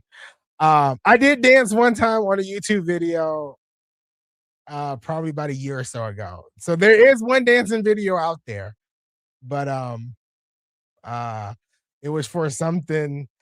It's trying to bring positivity to the community because TikTok always got some drama. Um, but yeah, that was about it. Damien, who do you think takes the world title from Mike Santana if you had to choose? It's hard to choose because there's no one right now that is in the prime spot or the prime footing to take away the title from Mike Santana. And it's not because there's no one out there that can beat Mike Santana. They haven't had time to groom someone else to take the title away from Mike Santana. The person that I felt like could have done it was injured, and that's in Steve Macklin. Uh Steve Macklin was the pinnacle right there with that feud with Mike Santana, and then he got injured. And then we went to Eddie Edwards. I did not think Eddie Edwards was going to beat Santana. So who legitimately can do it right now? If they bring back Macklin, I feel like he would be the legitimate choice. Um, I don't see right because of how the other titles are placed. Like Mustafa Ali would be a good one, but he's the international champion, so I just don't see him doing it. Leon Slater could, even though Leon Slater, it would be a face feud with Leon Slater and Mike Santana. But if he did drop the title to Cedric Xander next week, I mean that could be where you could go, but at Battle Royal, he won't be in. So I just don't know. It's very hard to choose that main event scene is kind of murky right now with talent. We've lost some people, we've gained some people, but we still haven't really put in the effort to other than AJ Francis, thinking about it, going back to that question, other than AJ Francis, he could be someone to take the title away from him. Um, and I see your other comment down here with Moose. Moose is always a good choice. Moose is like, I don't want to say he's Roman Reigns because he's not, but I'll say Moose is like the Roman Reigns for TNA. He's always going to be that safe bet, right? You can always put the title We've on gained Moose. some people, we've lost some people, and we've gained some people back. But yeah, Roman Reigns, AJ Francis, explain that to me. No, I was no, I was saying Roman. I don't want to compare Roman Reigns to Moose because there's no comparable. But I was saying Moose is the Roman Reigns for TNA. You can always throw the Ah, title on Moose and it'd be a fair safe enough. I don't bet. know why I got AJ Francis in that, but yeah. So that's where we are. Yeah, well, no, we're back in action. But yeah, no, fair enough. It is interesting, and I do think that TNA is a bit of pro wrestling's in a bit post WrestleMania of it's the snap, it's the Thanos snap of everything starts anew now. Of it's a new timeline, it's a new what's going to be. I mean, Christ, NXT.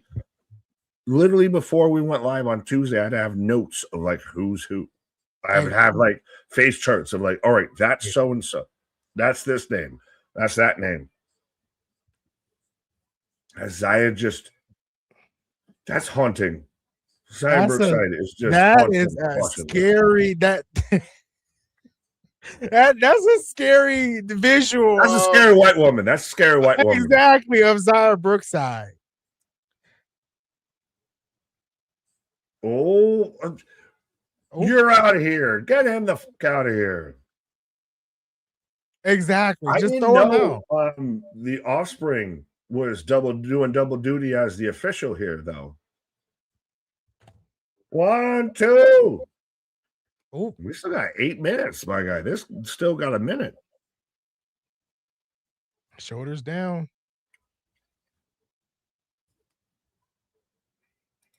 Will you do the scan for Scarn for us? Scarring for us. What is that? Scar? Simba, brother, help me. What? Ooh, spear. Now, we've seen a lot of spears tonight, and that was probably the worst one. 1, 2. We have seen a lot of spears tonight, and you're right. That is the worst one. I think the best one was what, Moose? Oh, yeah. That Yeah. was Moose's spears now are like almost comical. Of like the person does like you can hear a fucking Looney Tune sound whenever he hits a spear. Because they like True. breathe. Yeah. Or you hear the sonic rings. Yeah. Gotta go fast. But that it is the spear, the new thigh slap super kick. As Ariana hits her own spear. 2 go. Back to back spears. And no Sean or Brittany to be seen.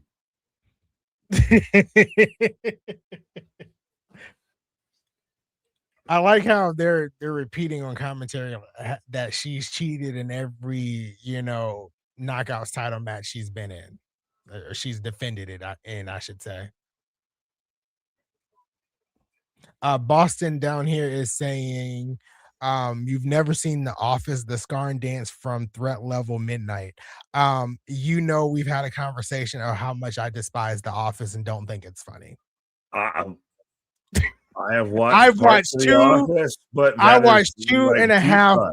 I've watched 2.5 What do you seasons like? of The What do you Office, like and outside of TNA? I never thought it was funny, but I did like Parks and Recreation. Now I thought that was funny, but The Okay, Office. so was not you're funny to me. Nick Offerman kind of guy. Yes. Okay. Just imagine if I just didn't have the rest of the beard, just had the mustache. That's doing this. It works. Always Sunny, Trailer Park. Now it's just like, what? We're gonna just play a game of does Anthony like it or not? Now I watched the episode of Always Sunny in Philadelphia that crossed over with Abbott Elementary this season, and that was funny, which makes me want to go back and watch the other seasons of Always Sunny. I can tell you, as an Always Sunny fan, that was light work compared to everything else. I'm the rest sure. of that whole season is unhinged. I am sure that show is unhinged. But yeah, shut up, Superplex from the top. Yo, Superplex.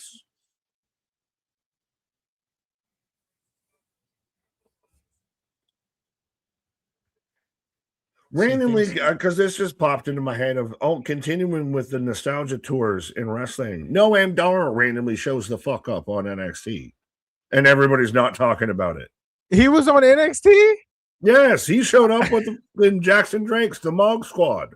I definitely missed that. Oh, we're getting swaps. Come on, Lei Yingli. Don't disappoint us. We got like 4 minutes left. Bring the title back home. See, I don't know whether to cheer for your happiness or for you to wallow in my misery. I want you to cheer in my happiness. Oh, she's firing up. Oh, need a gut. Noam versus Jackson next week. Absolutely. Well, and Christ, we were trying to figure out the AEW World Title picture coming up before we she's went setting live. up for Warrior's Way. Cheer for his misery. Cheer for Anthony's misery. She's setting up for Warrior's Way. Oh, spinning around. So she didn't get all of it though, but she's close to the ropes. Yeah, but you're right there. Just I can't stand How many times do you have to blatantly see this man do this, Rat? Kick him out. Like he's been doing this the entire match. Out of here. Yeah. Finally. It only took you 25 minutes, and this match has only been going on there. 20 It's minutes. about damn time. What the fuck is that guy's suit? Drop kick to him. Yeah, but distraction. That's the thing. It's one of those when you're taking your eyes so much on something that you're not small package. 2 count. Devastating move. She hits the double knees. Oh no, she hit her finisher.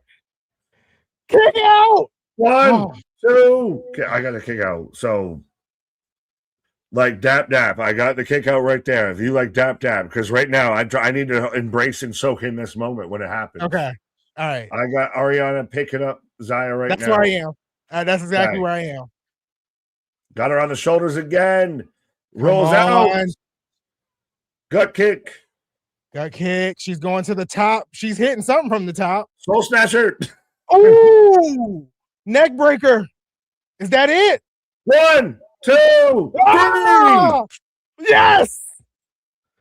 And your new Knockouts Women's World Champion and new champion. Man, it feels good. It feels good that the TNA titles are all back home now. Anthony, thoughts? Xia Li just hit the game-winning shot. How do you feel that all the TNA titles are now back under one roof? I mean, I guess we're going to Disney. I'm going to Disneyland. Finally, man. And you thought, like, I honestly, when you had, she hits her finisher the Warrior's Way and she's right by the ropes and you get stacks and you get the distraction. I'm like, oh, she's going to like just even small package her. 1, 2, 3, we sneak it. We build it to Slammiversary. But no. Yo, is it a fucking thing that you have to wear a TNA hat when presenting a TNA title? Carlos has made this a thing now where you have to wear that. I almost bought it when I was at the TNA show, and I was like, no, I'm going to buy the other hat because it looks better. So is this how you become the ultimate booker? You wear like a black suit jacket on a black dress shirt with like 2 buttons undone to be like Triple H. You have 2 double cups together to be like Tony Khan and some sunglasses. And then you wear a TNA hat to be like Carlos. You just incorporated them all. It's like the fucking Megazord. Exactly. Man, that all works. But yeah, TNA, finally, all the belts have come home. That all the chicken have come to roost. Oh, Moose. Is that Moose? Moose. Pillmanized with a fucking lawn chair and a guardrail.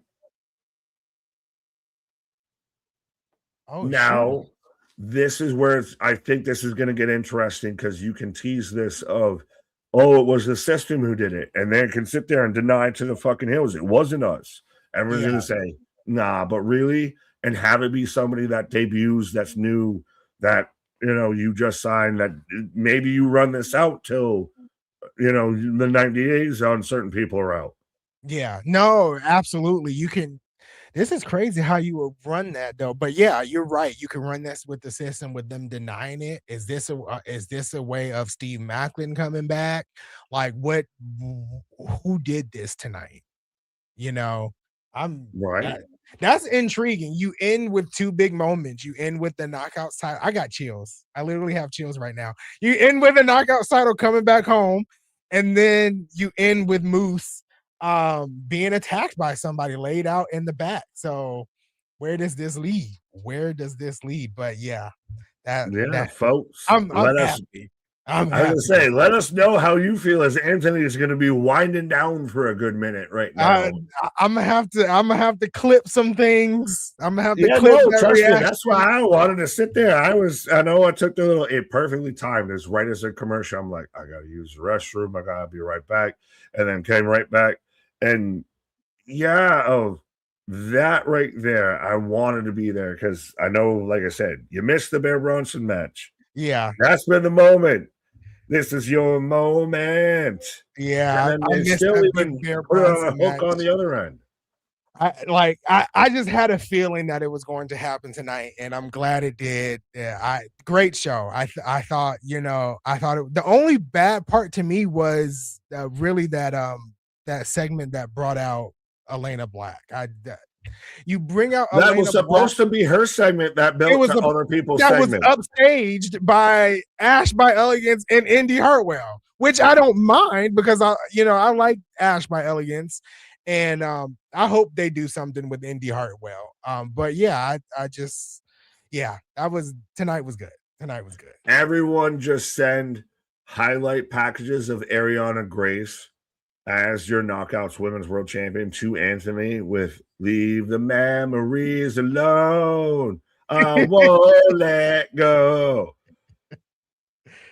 Oh man. So how are we feeling? How are we feeling with the end of the I mean, we do take a rating out of 10 of I feel like your judgment might be swayed on the last little bit there. I know. I mean, I think I was strong at a 7.5 throughout the entire show. To have the main event and to have the knockouts title come back, and then we think it's over, and then you cut to a Moose thing. I don't know. I kind of want to push it up to an 8. And Boston has convinced me because he said an 8 easily. So I'm a do an 8 and be If happy about it. Boston said jump off a cliff, would you jump off a cliff? Boston told you to be a Bruins fan. How'd that I work don't out know. I for you? might. I might. If Boston told me to jump off a cliff, I might. I don't know. Yeah, I he really only like it. told you to be a Bruins He's fan, a, and he's then a, how'd he's a that really work good out when dude. you're with the Sabres? How'd that work out? But no, I'm kind of with you there, and I think even too of doing what we do and it being the Thursdays, and like I said, I even was saying it last night of telling KJ and telling everybody, don't miss tonight. Because if this woman wins, if the belt comes home, this man's gonna be flag waving and hot dogging and grandstanding. So yeah, Yeah. it's an 8 to me in part just because of being live watching you react to it on top of even the moment and everything else with it, and it wasn't a bad show at all. No, it it, wasn't. it wasn't a home run. Maybe an 8 might be a little high, but fucking I goddamn it, it Yeah. feels good. It feels It, good. it feels good, and I'm grading that 8 basically off of the main event. Like I was strong 7.5 throughout. Like I said, to me, the only bad thing was that Elena Black segment, that moment. But the opening match with EC3 and EY was solid. They did the back to Yeah, back. but they did have 17 broken necks They did have in 17 about broken 3 necks. They did. seconds. And then they had the back to back system matches, right?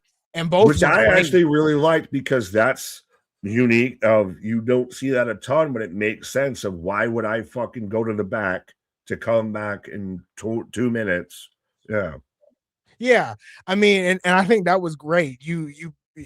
Both of those happening back to back, and then you gave the second match a lengthy amount of time, with a lot of high spots and a lot of great moments. So yeah, I'm kind of sold on the 8. I'm cool with the 8. You pointed out of, hey, we're like top of the hour into the third match of the night out of 4 matches they've advertised, and it didn't feel like they overextended anything. They fast pit, like it felt like that was still what they intended to do. Yeah. Yeah, absolutely, absolutely. I think, and I said, when we started the stream, that I hope they build off of last week, and I think that's exactly what they did. They kind of built off of the momentum from last week, so they're kind of going in next week with a high of going into the live episode. Well, MDB is saying the show was a 6.75 at best. I think that's more just to upset you. It could be to upset me, or for someone who claims that they're a TNA fan and just don't really watch. So we'll just leave it like that.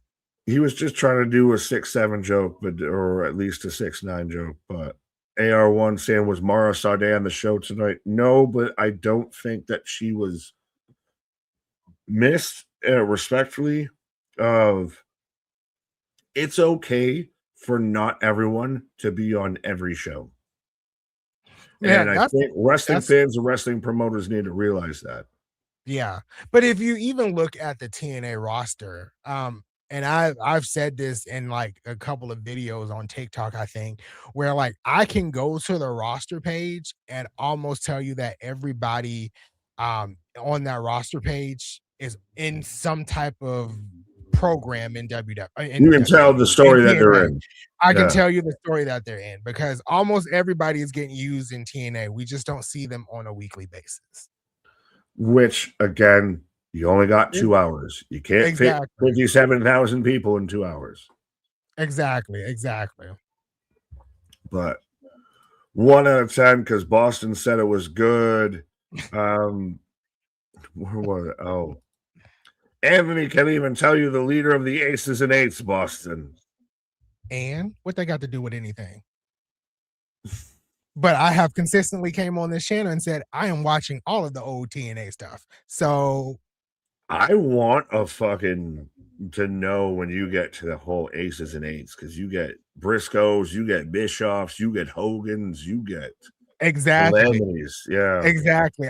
I'm just wrapping up the Access TV era. I stopped so I can go back and watch every lockdown before lockdown returns in August. So I got a lot of stuff to do. I got a lot of stuff we haven't even talked about this, and this can probably be the last thing before we bow out for the night and everything, as I see everybody, and we still get your ratings. And again, if you got something that we missed or anything, there's still the comments after the stream and all of that. Not saying we're not going to click on anything, but I know you even sent this in the group chat, and I know you're really excited. And the Dark Side of the Ring series has kind of fallen off a little bit, has kind of gone a bit by the wayside, because it's been a bit harder to find.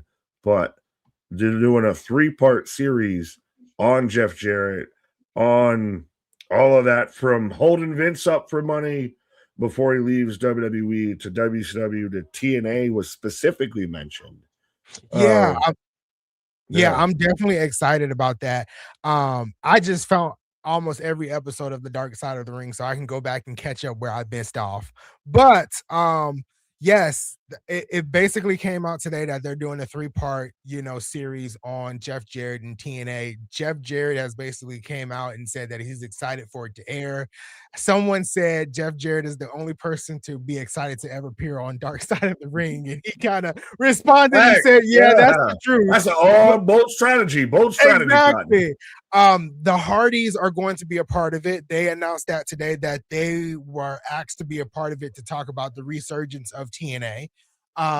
So I think with this 3-part series, we're going to see the good, the bad, and the ugly. And I think all of that just needs to be, I don't think we have really a good, true documentary that I could find out there is like the rise, fall, and then the the resurgence of TNA. We don't have that out there. And so I think this is going to kind of cover all those bases. Fair enough. No, that's extremely valid. I don't think we'll get one quite like that until someone buys TNA, and that's Yeah. why we still have, like, even I've listened to it on Audible on a couple times of the rise and fall, the death of WCW, and all of that. Of winners write the history books. But do you think that you could see Jeff Jarrett in TNA by the time he fully hangs it up? Because remember, we're going to have the retirement tour that went nowhere. The retirement tour that went nowhere. Absolutely. I think we could see Jeff Jarrett one more time in TNA. I don't know if he wrestles or anything like that, but I think we can at least say he will make an appearance. And also, I actually think it would be a big get if they got Jeff Jarrett. Like, not even saying he has to wrestle, him as, would you do it as an on-screen authority figure or anything? Like, if Jeff Jarrett is involved in TNA, does it bring back the Dixie Carter, the Vince Russo memories a little bit? Like, that's the thing, is that double-edged sword of, like, you were there for the best of times and the worst of times. I think when it comes to Jeff Jarrett, I think his great influence of TNA will outweigh a lot of the bad stuff that went on with TNA. Well, he was the founder. Yeah, because he was the founder. It's not like, I don't think it'd be like when they brought out Dixie Carter at Genesis and she got booed out. No, it was at the first episode of TNA on AMC when she got booed out the building. I don't think Jeff Jarrett would get a reception like that from the TNA audience. One more run.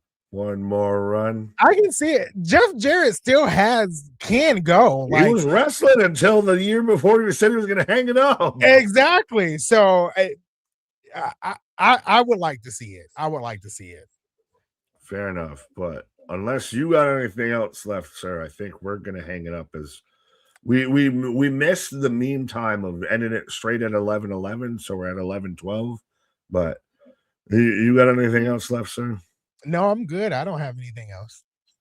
Fair enough. But we will be back at it like a jackrabbit tomorrow if I can find the slide for Friday Night SmackDown. And what's next up there with Cody and Gunther? Blake Monroe is going to be out there. It's the go home for Backlash. So be friend, tell a friend, my guy. But our shit is real, our shit is raw, our shit is all authentic. When you're talking about that wrestling, what about that for live with it? See you tomorrow for SmackDown.